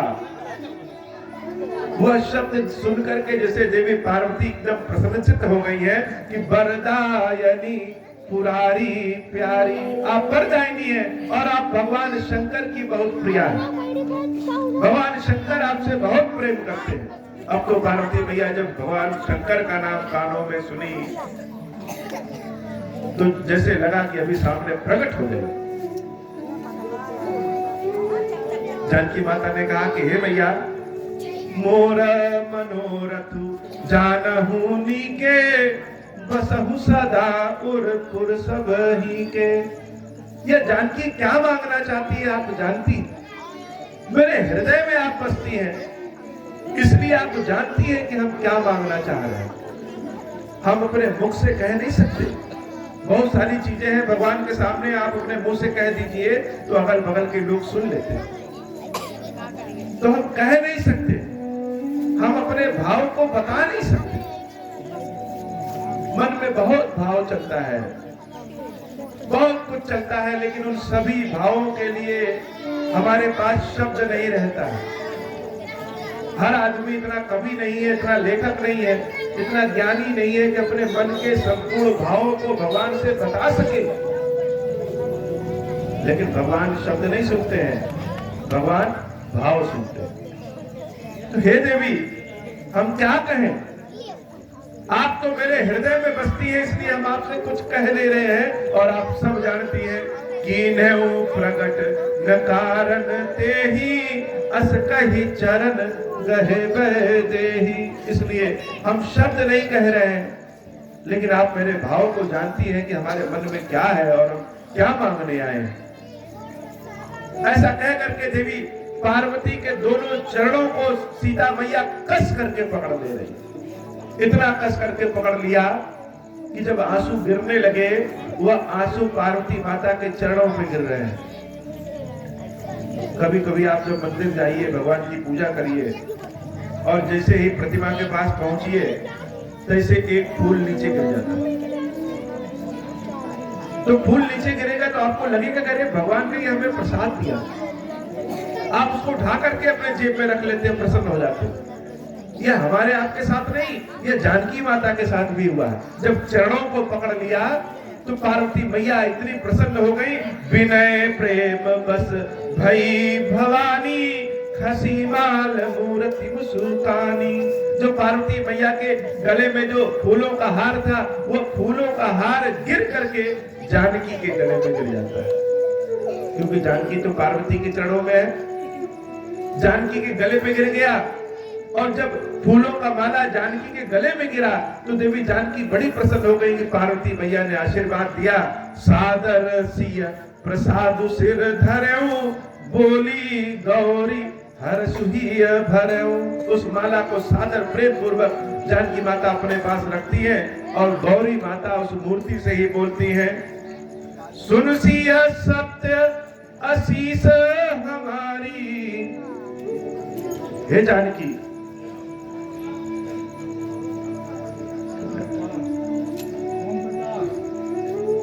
ओम प्रकाश जी का भगवान खीरेश्वर महादेव कल्याण करें। रिक्शा वाले हैं, इनका भगवान कल्याण करें, और यह खुद चल करके आए हैं इतनी दूर, यह बड़ी अच्छी बात है।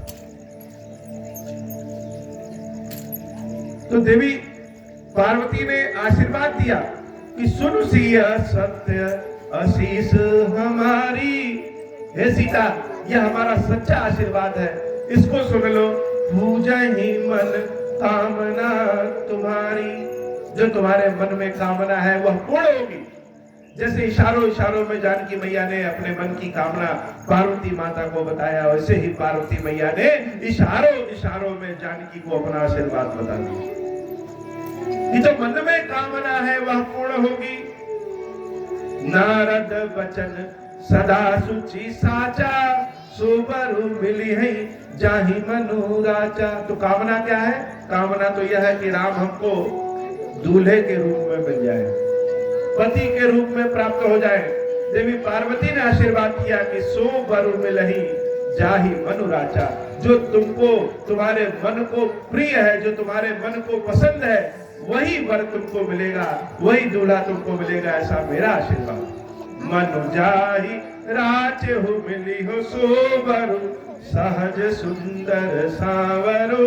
अगर हम किसी से प्रेम करें, किसी चीज को पसंद करें और केवल हम ही करें तो आनंद नहीं है।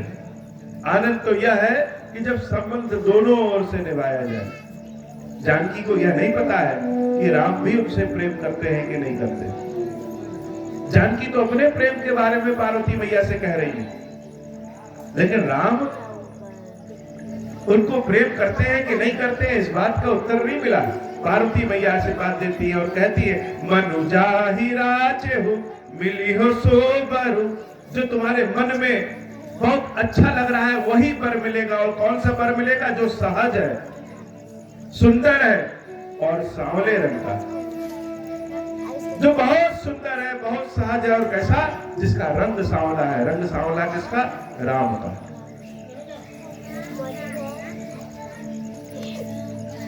सुंदर तो है, लेकिन उसका गुण कैसा है? तो गुण है करुणा निधान।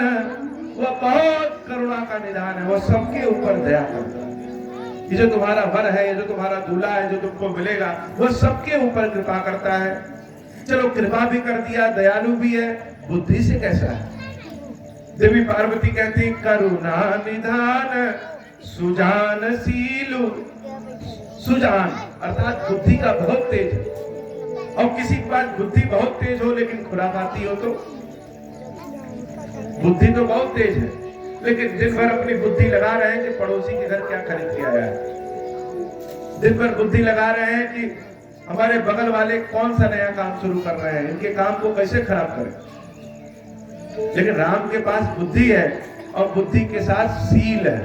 सील अर्थात अमर्यादित बुद्धि नहीं है। स्नेहु जानत रावरो। और सबसे अच्छी बात यह है कि हे जानकी, तुम्हारे प्रेम के बारे में, तुम्हारे स्नेह के बारे में, वह करुणा निधान जिनका रंग सांवला है, वह तुम्हारे प्रेम के बारे में जानते हैं। अब तो जानकी बड़ी प्रसन्न हो गई कि राम हमारे प्रेम के बारे में जानते हैं। यही भांति गौरी असीस सुनि सिया, सहित ही हर्षी अली तुलसी भवान ही पूज पुनि सुनी, मुदित मन मंदिर चली। पार्वती मैया का पूजन करके बड़े आनंद पूर्वक जानकी अपने घर जाने लगी। तुलसीदास जी कहते हैं कि हे मन, जो पार्वती मैया इतनी दयाशाली है, करुणा वाली है, उनकी पूजा जितनी किया जाए उतनी ही कम। जान गौरी अनुकूल सी हर्ष न जाए कही, मंजुल मंगल मूल वामंग फरकन लगे। जब कुछ अच्छा होने वाला है तो स्त्रियों का बायां अंग फड़कने लगता है और पुरुषों का दाहिना अंग फड़कता है। देवी जानकी का बायां अंग फड़कने लगा। अब वह दिन आ गया जिस दिन धनुष को तोड़ा जाना है। धनुष यज्ञ के लिए बहुत सारे राजा महाराजा सब आ गए। सब चारों ओर इकट्ठे हुए। राम जी भी जब गुरुदेव विश्वामित्र के साथ उस धनुष यज्ञशाला में गए तो छोटे छोटे बच्चे, जैसे यहाँ बच्चे हैं, बच्चों का प्रेम बड़ा अच्छा होता है, वो सारे बच्चे राम जी के चारों ओर घूमने लगे। राम इतने सुंदर लग रहे हैं कि कोई बच्चा आता और राम जी को चिमोटी काट के भाग जाता कि राम मुड़ करके हमसे कुछ बोले। कोई बच्चा आता और राम के पैरों को छू करके भाग जाता है कि राम कुछ बोले। और भगवान राम इतने सहज है कि सारे बच्चों को अपने पास लिपटा करके, यह नहीं सोच रहे हैं कि पार्टी होने वाली, धनुष यज्ञ में जा रहे हैं, धूल मिट्टी अभी लग जाएगा। बड़े सहज है। एक स्थान पे राम जी लक्ष्मण जी को और बीच में विश्वामित्र जी को बिठाया जाता है। बहुत भीड़ जुट गई देखने के लिए कि आज धनुष को कौन तोड़ रहा। और धनुष कैसा? शंकर जी का धनुष। इस धनुष की भी अपनी कहानी। बहुत सारी स्वयंवर देखे, बहुत सारे प्रतियोगिता देखे, जिसमें योग्यता की पहचान करनी हो तो यह कह सकते हैं कि धनुष उठा करके जो तीर निशाने पर मारेगा उसी का विवाह जानकी से करेंगे। ऐसा हो सकता था, लेकिन जनक जी की प्रतिज्ञा अनूठी है। क्या? कि धनुष तो तोड़ेगा। तोड़ने में कौन बड़ाई?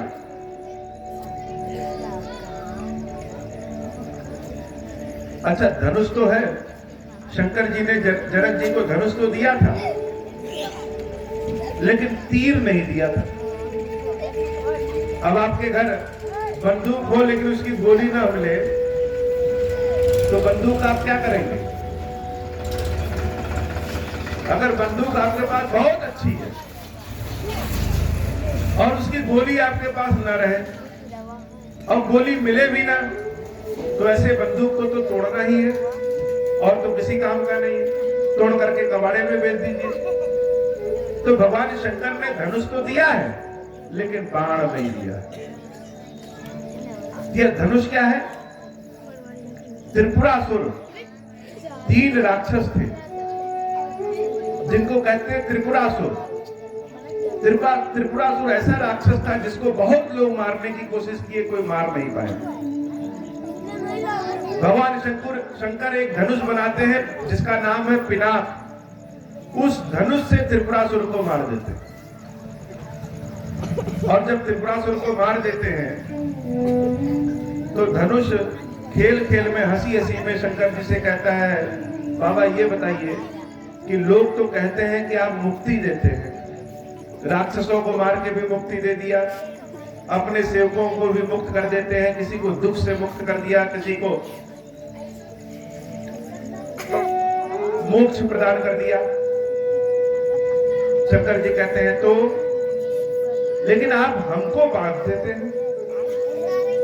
धनुष को एक डोरी से ऊपर बांधना पड़ता है, तो आप सबको तो मुक्ति दे देते हैं लेकिन हमको बांध के रखते हैं। हमको कब मुक्ति देंगे? शंकर जी कहते हैं जब तक मेरे पास रहोगे तब तक बंधे रहोगे। इसलिए अगर तुमको मुक्ति पाना है तो मेरे पास से चले जाओ और ले जाकर के जनक जी को दे दो। यह धनुष क्या है? धनुष अहंकार है। धनुष को यह लगने लगा कि त्रिपुरासुर का वध जो भगवान शंकर ने किया वो मेरे बिना नहीं कर सकते। उनके हाथ में तो त्रिशूल भी है, त्रिशूल से क्यों नहीं मार दिए? तो जब किसी को अहंकार हो जाता है तो भगवान सबसे पहले उसका अहंकार तोड़ते हैं। शंकर जी ने कहा कि तुम्हें मुक्ति पानी है तो तुम्हें टूटना पड़ेगा। तो धनुष ने कहा अगर टूटना है तो आप ही तोड़ दीजिए, फिर हमको जनक जी को क्यों दे रहे हैं? शंकर जी ने कहा नहीं, तोड़ने का काम भगवान का होता है, हम तो छोड़ने का काम कर सकते हैं। हम सबके बीच में अहंकार है, हम सबके मन में अहंकार होता है।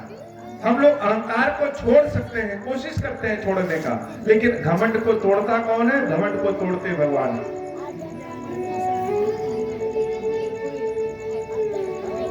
शंकर जी ने उस धनुष से कहा था कि जब राम जी आएंगे तब टूट जाना। तब से वह धनुष बड़े बड़े इंतजार कर रहा है कि कब राम जी आए और कब हमको तोड़ेंगे। और एक बार सफाई के चक्कर में जानकी माता ऐसे धनुष उठा करके दूसरी जगह रख देती। जनक जी महाराज सोचते यह क्या, हमारी पुत्री इतनी बहादुर है, इतनी वीर है कि जो धनुष किसी के हिलाने से नहीं हिलता, उसको जानकी ने खेल खेल में उठा के दूसरी जगह रख दिया। तो इसका विवाह ऐसे व्यक्ति से करना चाहिए कि अगर यह धनुष उठा ले रही है वह धनुष तोड़ सके। तो जानकी तो जगदम्बा है, जगदम्बा के पास अहंकार नहीं होता। आज वह धनुष बीच में पड़ा है और सब लोग तोड़ने की आशा की है। बड़े बड़े राजा महाराजा सब आते हैं कि आज इस धनुष को तोड़ देंगे, लेकिन सारे समाज की इच्छा क्या है? सारे समाज की इच्छा है कि इस धनुष को राम तोड़े। लेकिन जब हम अपनी इच्छा देखते हैं और जिससे करते हैं उसको देखते हैं तो मन का लगता है कि इच्छा पूरी नहीं होगी। राम इतने सुकोमल और धनुष इतना भारी, कहां तोड़ पाए? तब तक एक बहुत मोटा और बलशाली राजा उठे, जैसे लगा कि पहुंचते धनुष को भी देखते ही तोड़ देंगे। जब उठते हैं सारी जनता जैसे मानो भगवान से यह प्रार्थना कर रही हो कि हे प्रभु यह धनुष ना टूटे, धनुष ना टूटे, धनुष ना टूटे, कहीं ऐसा ना हो कि कोई और धनुष तोड़ दे और जानकी उसके साथ चली जाए। तो जब वह राजा आए धनुष को तोड़ने, तो जितना धनुष को पकड़े धनुष और भारी होता गया। एक करके दो, दो से तीन, तीन से चार, बारी बारी सब लोग आए और सब धनुष को तोड़ने आते, लेकिन धनुष किसी से टस से मस भी नहीं हुआ। और जब जब कोई उठता धनुष तोड़ने के लिए, तब तब जानकी के हृदय की धड़कनें बढ़ती जाती कि कहीं यह धनुष तोड़ न ले। हर सेकंड लगे कि अभी मृत्यु हो जाएगी। अगर किसी दूसरे ने धनुष को तोड़ दिया तो जानकी की मृत्यु तुरंत निश्चित है। या तो जानकी राम की होगी या जानकी किसी की नहीं। लेकिन राम की स्थिति क्या है? राम जी पे जैसे कोई फर्क ही नहीं, न कोई दुख है कि कहीं कोई धनुष दूसरा ना तोड़ दे, न कोई सुख है कि अभी जाकर के हम ही धनुष तोड़ेंगे, कोई फर्क नहीं। लेकिन सारे समाज की इच्छा क्या है कि धनुष राम से टूटे, लेकिन राम तो इतने सुकुमार है, वह क्या धनुष तोड़ेंगे? बहुत राजा महाराजा कोशिश किए, लेकिन धनुष किसी से टच से मस नहीं। उसी समय रावण उठा, वो रावण जिसने कैलाश को अपनी भुजाओं में उठा लिया था। जब वह धनुष को तोड़ने के लिए उठा और जब उसने धनुष को देखा तो रावण तो बहुत बुद्धिमान है, जान गया कि यह धनुष हमारे बस की बात नहीं। और पता चला कि हम गए तोड़ने और हिले भी ना तो हमारा नाम भी खराब हो जाएगा। तो महाराज जनक से कहा कि हमारा जनक ऐसा करिए, पहले आप जानकी का विवाह मुझसे कर दीजिए, फिर हम धनुष तोड़ देंगे। महाराज जनक कहे नहीं, प्रतिज्ञा तो हमारी यह है कि जो धनुष तोड़ेगा हम जानकी का विवाह उसी से करेंगे। रावण बोलने में बुद्धि में भी बहुत चतुर था। उसने कहा कि आपने कहा धनुष तोड़ने को, धनुष तोड़ देंगे, लेकिन पहले शर्त यह है कि जानकी का विवाह मुझसे कर दीजिए। महाराज जनक नहीं माने। रावण ने जनक जी से कहा कि जनक आप मूर्ख हैं, ज्योतिष शास्त्र के बारे में आपको कुछ पता नहीं है। यह धनुष कुंडली के छठे घर में आता है और जानकी 9वें घर में। तो जब हम छठे घर में पहुंचेंगे तब तो 9 नंबर पे पहुंचेंगे, कि सीधे 9 पे पहुंच जाएंगे। बहुत तरीके से कोशिश किया कि जनक मान जाए, लेकिन जनक माने नहीं। अंत में रावण चला जाता है। सारे लोग धनुष को हिला करके देख लिए, कोई हिला नहीं पाया, तोड़ नहीं पाया। बहुत सारे लोग इकट्ठे मिलकर के तोड़ना चले कि चलो हम सब इकट्ठे कर ले, पहले धनुष को तोड़ दे, उसके बाद आपस में हम सुन लेंगे कि जानकी का विवाह कौन करेगा, किससे होगा, और जानकी को जो दहेज मिल रहा है वो कौन ले जाएगा। लेकिन धनुष तस्य मस्य। अब महाराज जनक जैसे लगे कि अब रो देंगे, कि लग रहा है कि मेरी पुत्री का विवाह लिखा ही नहीं। कहते हैं यह धरती लग रहा है वीरों से खाली हो गई है, और अगर हम जानते हैं कि ऐसा कोई वीर नहीं है जो धनुष तोड़ सके, तो हम ऐसी प्रतिज्ञा किए ही ना होते। लग रहा है कि जानकी को जीवन भर कुंवारी ही रहना पड़ेगा। लक्ष्मण जी महाराज कहे कि हे महाराज जनक, ऐसा ना कहिए। जब तक कोई रघुवंशी इस धरती पे मौजूद है, तब तक यह न कहिए कि धरती वीरों से खाली हो गई है। यह धनुष क्या है? यह धनुष जिस धरती पे टिका है, उस धरती को हम गेंद की तरह फोड़ डालें। एक बार हमारे भैया आदेश तो करें, एक बार आदेश करें। इस तरह के पता नहीं कितने धनुषों को कितनी बार तोड़ेंगे। अब लगा कि अब जब धनुष को कोई नहीं तोड़ पाएगा, तो विश्वामित्र जी ने राम जी से कहा, हे राम, उठो और संपूर्ण लोगों के कष्ट को दूर करो, इस धनुष को तोड़ो। तो राम जी जब उठते हैं धनुष को तोड़ने के लिए, तो जैसे लगे कि सारे लोगों के जितने लोग हैं वहां लाखों लोग, सबके मन की इच्छा उठ गई। सब चाहने लगे कि यह राम ही धनुष तोड़े। लेकिन राम तो इतने दुबले पतले सुकोमल, और धनुष इतना भारी, बड़े बड़े लोग नहीं तोड़ पाए तो क्या तोड़ेंगे। तो सारे लोग प्रार्थना करते हैं। प्रार्थना में बहुत शक्ति होती है। और प्रार्थना क्या करते हैं? सब लोग प्रार्थना यह कर रहे होंगे कि भगवान ऐसी कृपा करिए कि राम जी के पास इतनी शक्ति आ जाए कि धनुष तोड़ दे। लेकिन ये प्रार्थना कोई नहीं किया। सब यह प्रार्थना कर रहे हैं कि हे प्रभु ऐसी कृपा करिए यह धनुष हल्का हो जाए। किसी को राम पे भरोसा नहीं है कि राम जी धनुष भी तोड़ देंगे। तब एक ही उपाय है कि हम लोग धनुष की शरण में ही पहुंच जाएं। भैया हल्के हो जाओ।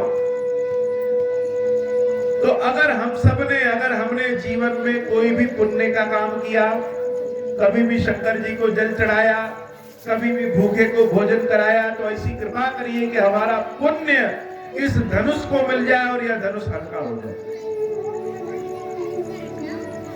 जानकी राम को देख करके जैसे उनके हृदय की धड़कन और बढ़ गई। लग रहा है अब जीवन बचेगा कि नहीं बचेगा। धनुष टूटेगा तो जीवन बचेगा, और धनुष नहीं टूटेगा तो जानकी का जीवन यही समाप्त है। राम तो इतने कोमल हैं, यह धनुष कैसे तोड़ेंगे?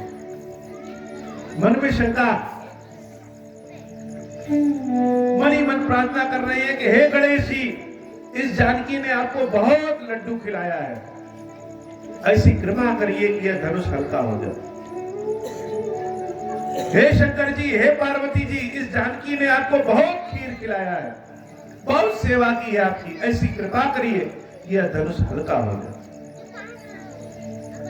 और राम जी जब चले धनुष तोड़ने के लिए, तो लक्ष्मण जी ने धरती को आदेश दिया, देवताओं को आदेश दिया, मंडलों को, दिशाओं को आदेश दिया, धनुष को आदेश दिया कि राम चले हैं धनुष तोड़ने, सब लोग सावधान हो जाओ, क्योंकि भगवान राम चले हैं धनुष तोड़ने। सीता जी की माता जब राम को देखती हैं तो राम उनको बड़े अच्छे लगते हैं कि मेरी पुत्री के लिए तो सबसे योग्य दामाद यही है, लेकिन यह धनुष कैसे तोड़ेगा। सीता जी की सखिया देवी सीता की माता सुनैना से कहती कि हे मैया, हाथी तो बहुत विशाल होता है, लेकिन उस हाथी को वश में करने वाला अंकुश इतना छोटा होता है। देवता बहुत बड़े होते हैं, लेकिन देवता को वश में करने वाला मंत्र इतना छोटा होता है। ताला बहुत बड़ा होता है लेकिन उसको खोलने वाली चाबी छोटी होती है। इस राम के रूप को मना देखिए, यह कोमल है, इन्होंने तो वह किया है जो कोई नहीं कर सकता है, और आज यही राम ही धनुष तोड़ेंगे। और राम जी सोच रहे हैं कि सबकी दृष्टि मेरी हो रही है, सब चाहते हैं कि धनुष तोड़ दो, और जब सब चाहते हैं धनुष तोड़ दो तो जिस चीज को सब चाहे उस काम को हो जाना चाहिए।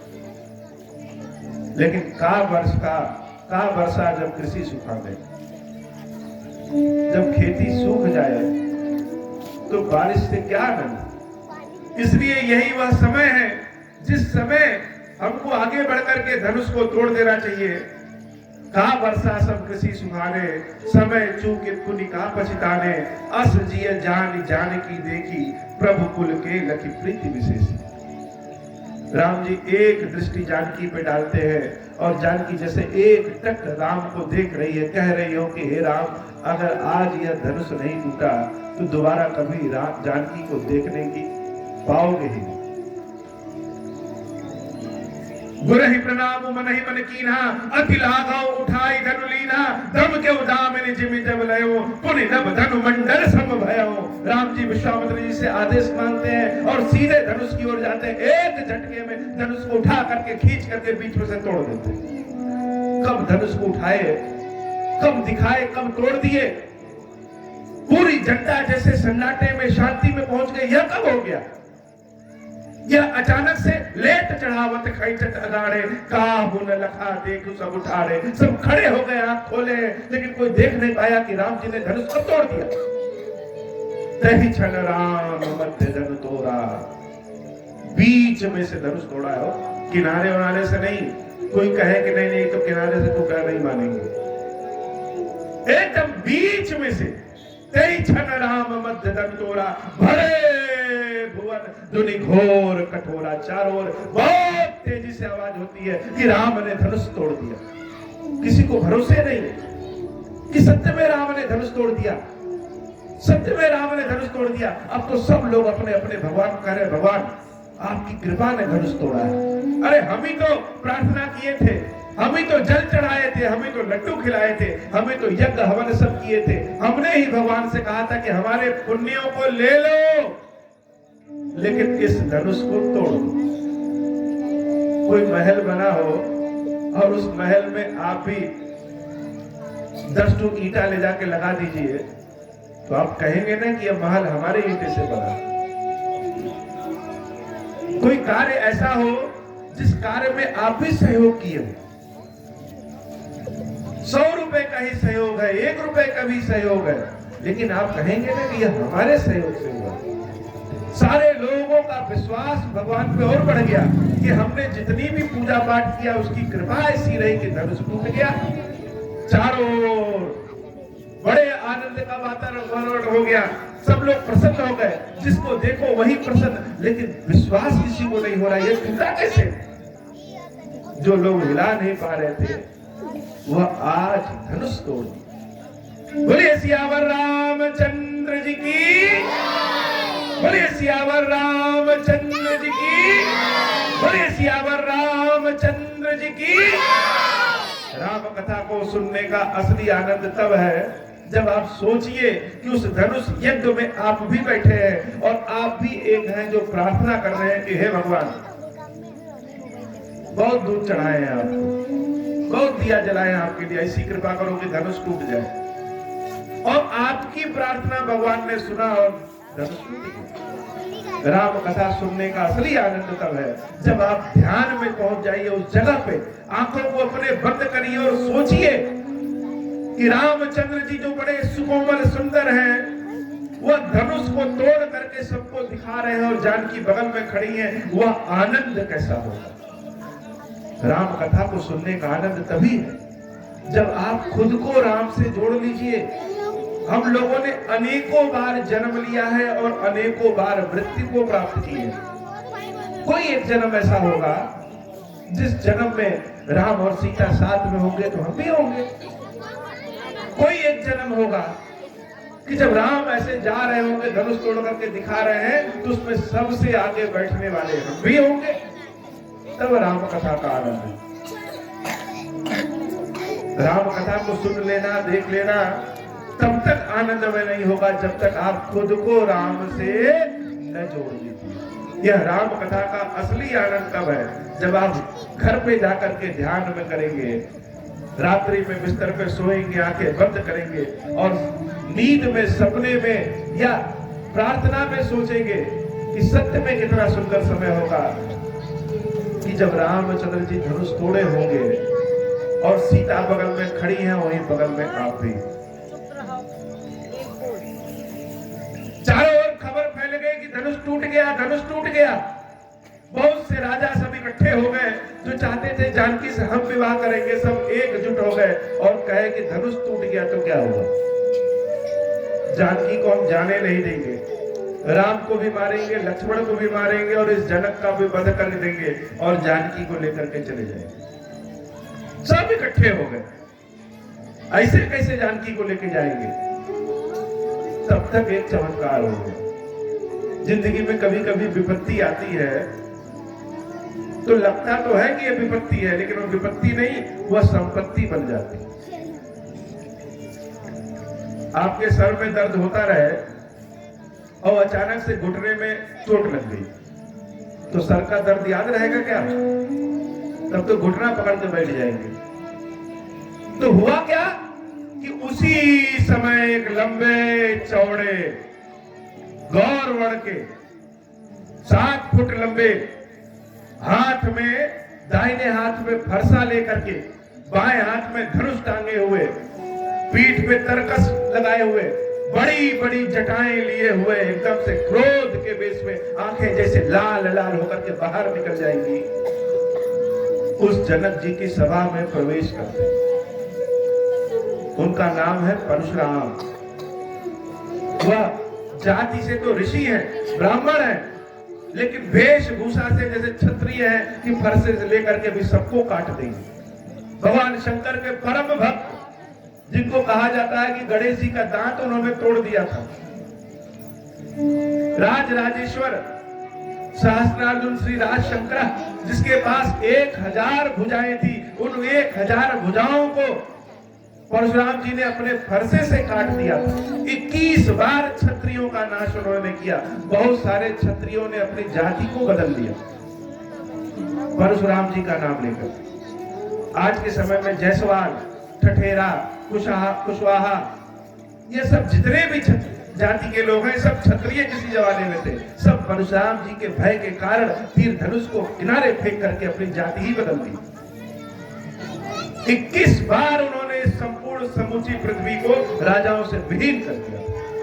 ऐसे क्रोध वाले जब परशुराम जी उस सभा में घुसते हैं तो जितने राजा यह कहते हैं कि जानकी को हम जाने नहीं देंगे, सब एक किनारे हो जाते हैं। सारी लड़ाई जैसे लगे कि समाप्त हो गई।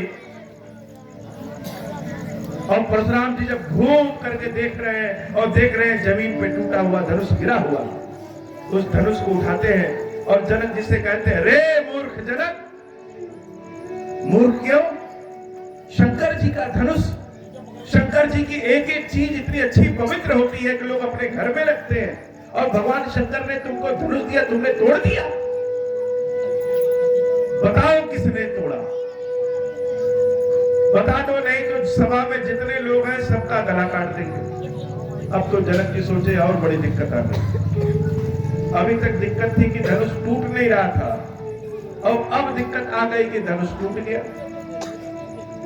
सारे लोग डरे सहमे, कौन क्या कहे। जनक जी महाराज जल्दी से जानकी को बुलाए कि इनका पैर छुओ, ये परशुराम जी है। सोचे हो सकता है जानकी को देख करके शायद दया आ जाए। जानकी माता आई, परशुराम जी के पैर को छुई। परशुराम गुस्से में देखते हैं और कहते हैं, सौभाग्यवती रहो, चली जाती। जानकी भी वहां से चली गई कि कौन इनको देखे। फरसा लिए पूरे समाज को दिखा रहे हैं, बताओ किसने धनुष तोड़ा। जिसने धनुष तोड़ा हुआ आगे आकर के खड़े हो जाए। राम जी सोच रहे हम तो कब से आगे खड़े हैं, हम तो अगवे खड़े हैं और हमको देख ही नहीं रहे और चिल्ला रहे हैं। क्रोध में देख नहीं पाते हैं, क्रोध में हम पहचान ही नहीं पाते हैं कौन है। तो एक धनुष जो अहंकार है, उसको तो राम जी ने तोड़ दिया, अब दूसरा धनुष अहंकार, उसको टूटना बाकी। लक्ष्मण जी कहे, हे महाराज, हम तो खेल खेल में बहुत सारे धनुष को तोड़ दिए, आज तक तो आप नहीं आए। इस धनुष में ऐसा क्या है कि आप आगे गुस्साते हुए गुर्राते हुए किसने तोड़ा? और धनुष है शंकर जी का, उनको कोई समस्या ही नहीं है कि उनका धनुष टूटा कि नहीं टूटा। आप कौन होते हैं जो बीच में घुस गए कि शंकर जी का धनुष किसने तोड़ा? अरे शंकर जी को बुरा लगता है तो वह खुद आते तो समझ में आता। शंकर जी ने धनुष भी आपको नहीं दिया, शंकर जी ने धनुष दिया जनक जी को, जनक जी को कोई समस्या ही नहीं है धनुष को टूटने से, तो आपको किस बात की समस्या? अब तो लगे परशुराम जी के जैसे जले पे किसी ने नमक छिड़क दिया, तुरंत फरसा निकाले लोग, हा हा हा किए, महाराज महाराज रुको, यह तो बच्चा है। और बच्चा कैसा? पहले जिन लोगों ने ट्रेन में सफर किया होगा, कितने लोगों ने ट्रेन में सफर किया? आप लोगों ने ट्रेन में सफर किया।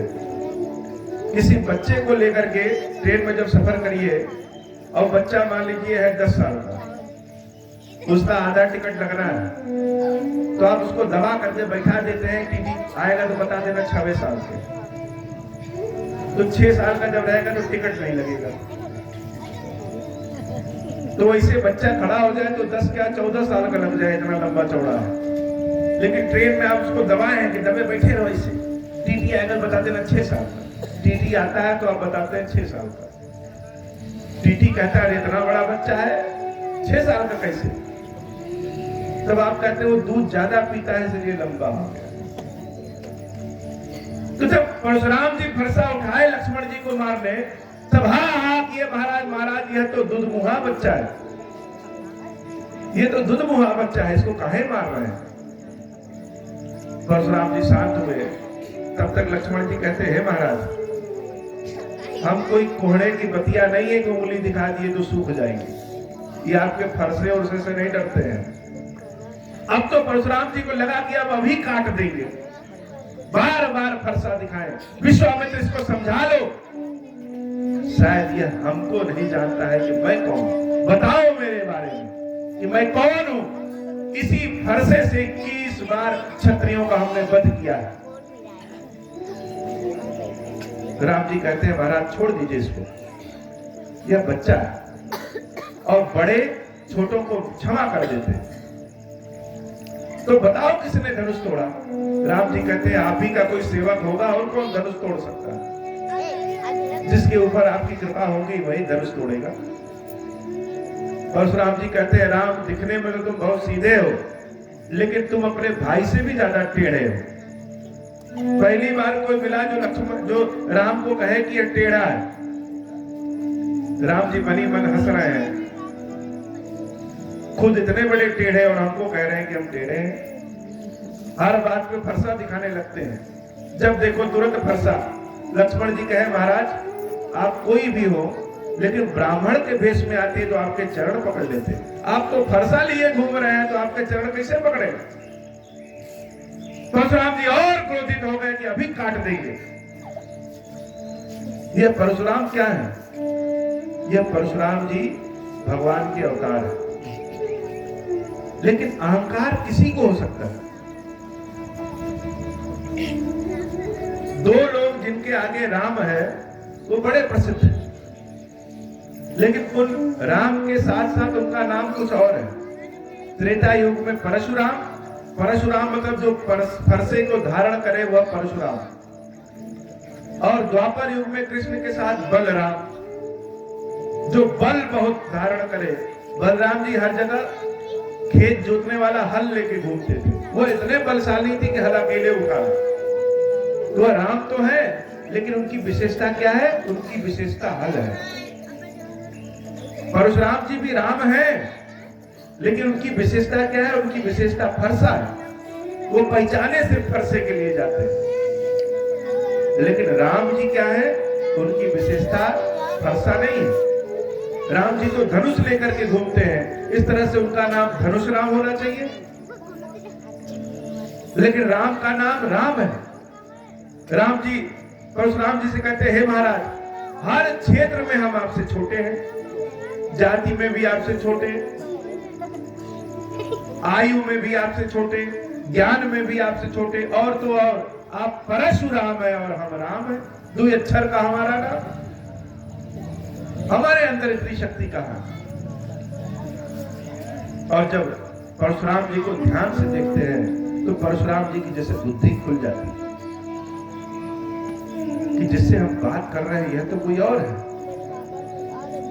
परशुराम जी कहते हैं, राम, सत्य में यह तो राम है।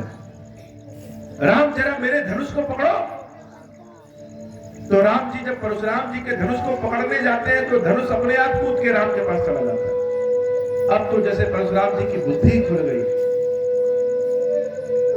ये धनुष क्या है? धनुष अहंकार है। और परशुराम जी ने कहा कि लोगों का अहंकार तो जल्दी नहीं टूटता है, मेरा कैसे इतनी जल्दी तुम्हारे पास चला गया? तो ज्ञानी जो होते हैं, भगवान के जो भक्त होते हैं, अगर वह कभी अहंकार में भी आ जाए तो बड़ी जल्दी अहंकार उनका खत्म हो जाता है।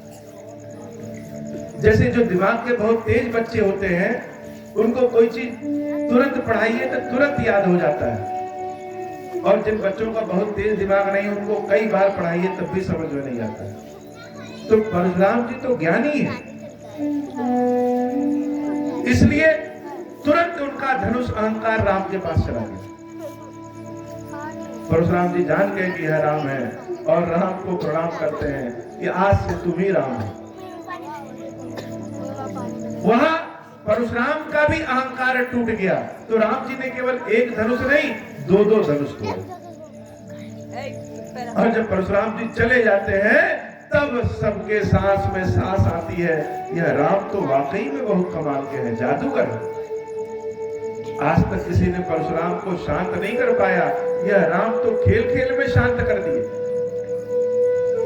देवी सीता को बुलाया जाता है और सीता मैया वरमाला लेकर के राम जी को पहनाने आती। जनक जी कहते हैं, हे जानकी, इन राम के पहले चरण को छू लो। लेकिन जानकी राम के चरण को छूना नहीं चाहती। क्यों? क्योंकि राम के चरणों में जादू है।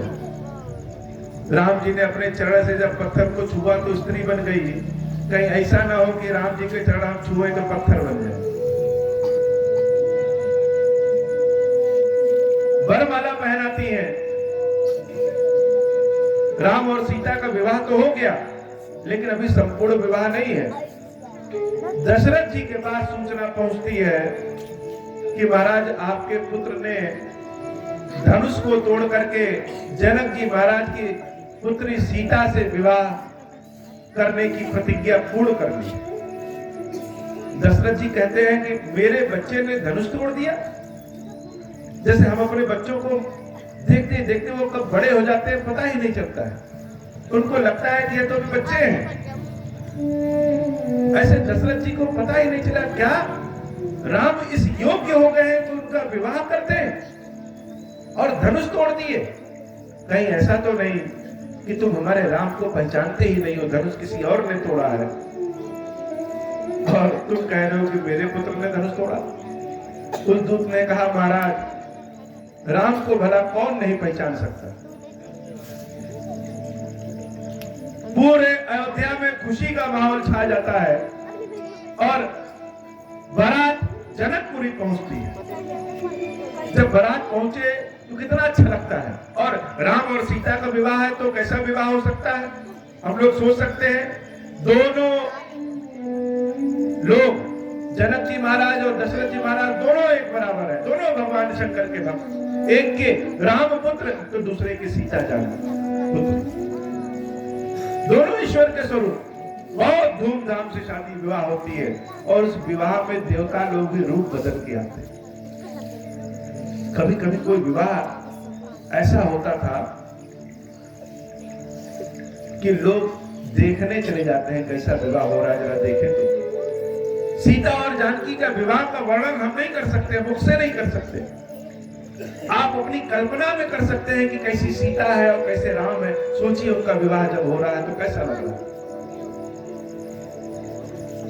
उसी में विवाह में जनक जी ने देखा कि राम के तो तीन भाई और हैं, लक्ष्मण भरत शत्रुघ्न, और हमारे पास तीन पुत्रियां और हैं। उन तीनों पुत्रियों को भी लाए गए, चलो चलो चलो चलो तुम लोग का विवाह करना। मांडवी, श्रुतकीर्ति, उर्मिला। भरत जी की पत्नी का नाम मांडवी, लक्ष्मण जी की पत्नी का नाम उर्मिला और शत्रुघ्न जी की पत्नी का नाम श्रुतकीर्ति और राम की पत्नी का नाम जानकी। एक मंडप में 4 दूल्हे और 4 दुल्हने। बड़े धूमधाम से विवाह हुआ। उपमान को कह दास तुलसी, कतहु कवि को विद कहे। बाबा कहते हैं उपमा नहीं दिया जा सकता, कोई भी कवि कितना भी कह ले सीताराम जी के विवाह के बारे में बता ही नहीं सकते।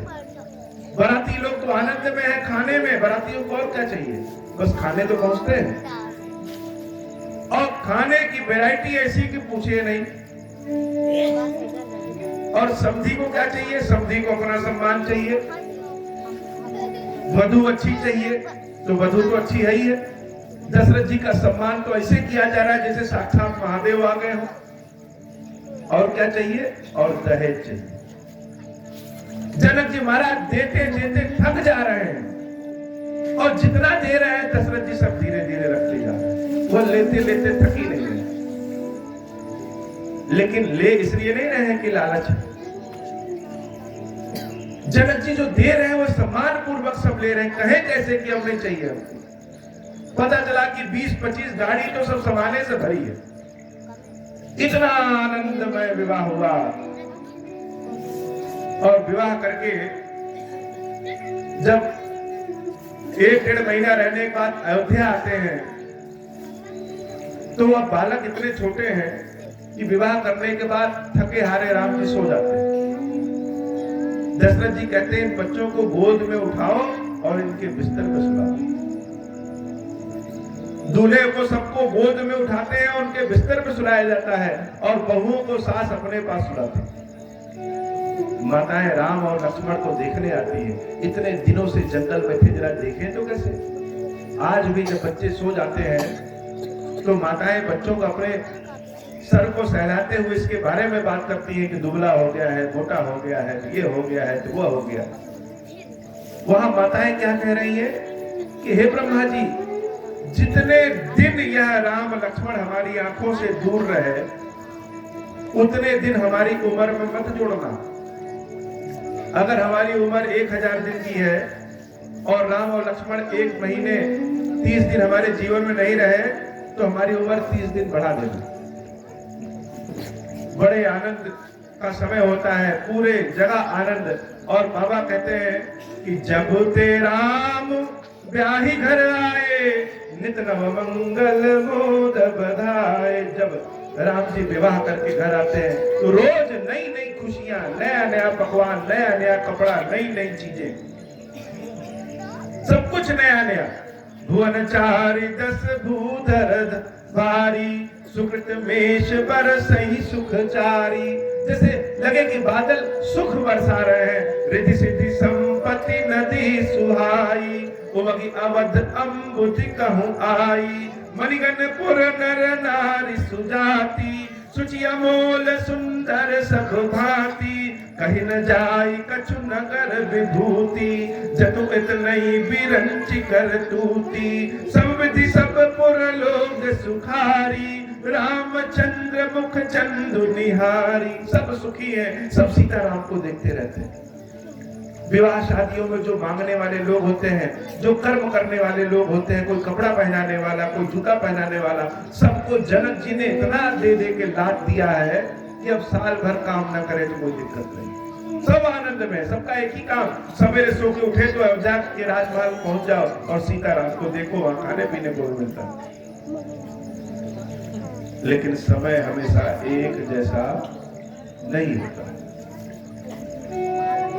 असली समय तो अब शुरू हो रहा है राम को। समय हमेशा एक जैसा नहीं रहता। जितना सुख होगा दुख भी उतना होने लगता है। अभी तो सुख का समय है। अब आज की कथा इतनी ही। कल हम लोग भगवान श्री राम की अनुपम कथा की भगवान राम का मंगलवास होता है, वो जब जंगल जाते हैं उसकी क्या स्थिति, राम की स्थिति जंगल में कैसी है। जिस राम को राम कहते हैं वह जंगल जब सीता के साथ जाते हैं, लक्ष्मण जी के साथ जाते हैं, तो उनकी स्थिति कैसी है, इसकी कथा हम लोग कल सुनेंगे। दुख और शोक की आग में जल रहा हूँ, संसार भय से पीड़ित हूँ, अनेक प्रकार के रोगों से व्याकुल और दीन हूँ। धीरेश्वर मेरी रक्षा कीजिए। देव देवेश्वर सबको निर्भय कर देने वाले महादेव जी, आप यहाँ पधारिए और मेरी की हुई इस पूजा को पार्वती जी के साथ ग्रहण कीजिए, मेरा मंगल करिए। बोले खीरेश्वर महादेव जी की इधर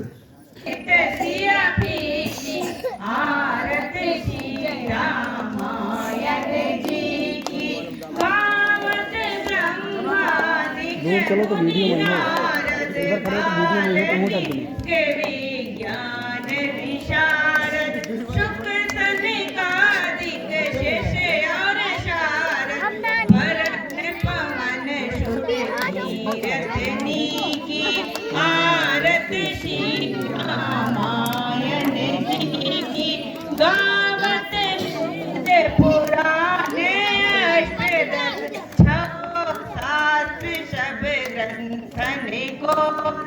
मुनि जन धन संतति को अंश संवत शबरी की आरत श्री रामायण जी की गावत संतत सांभ भवानी और घट शंभव मुनि विज्ञानी व्यास आदि कवि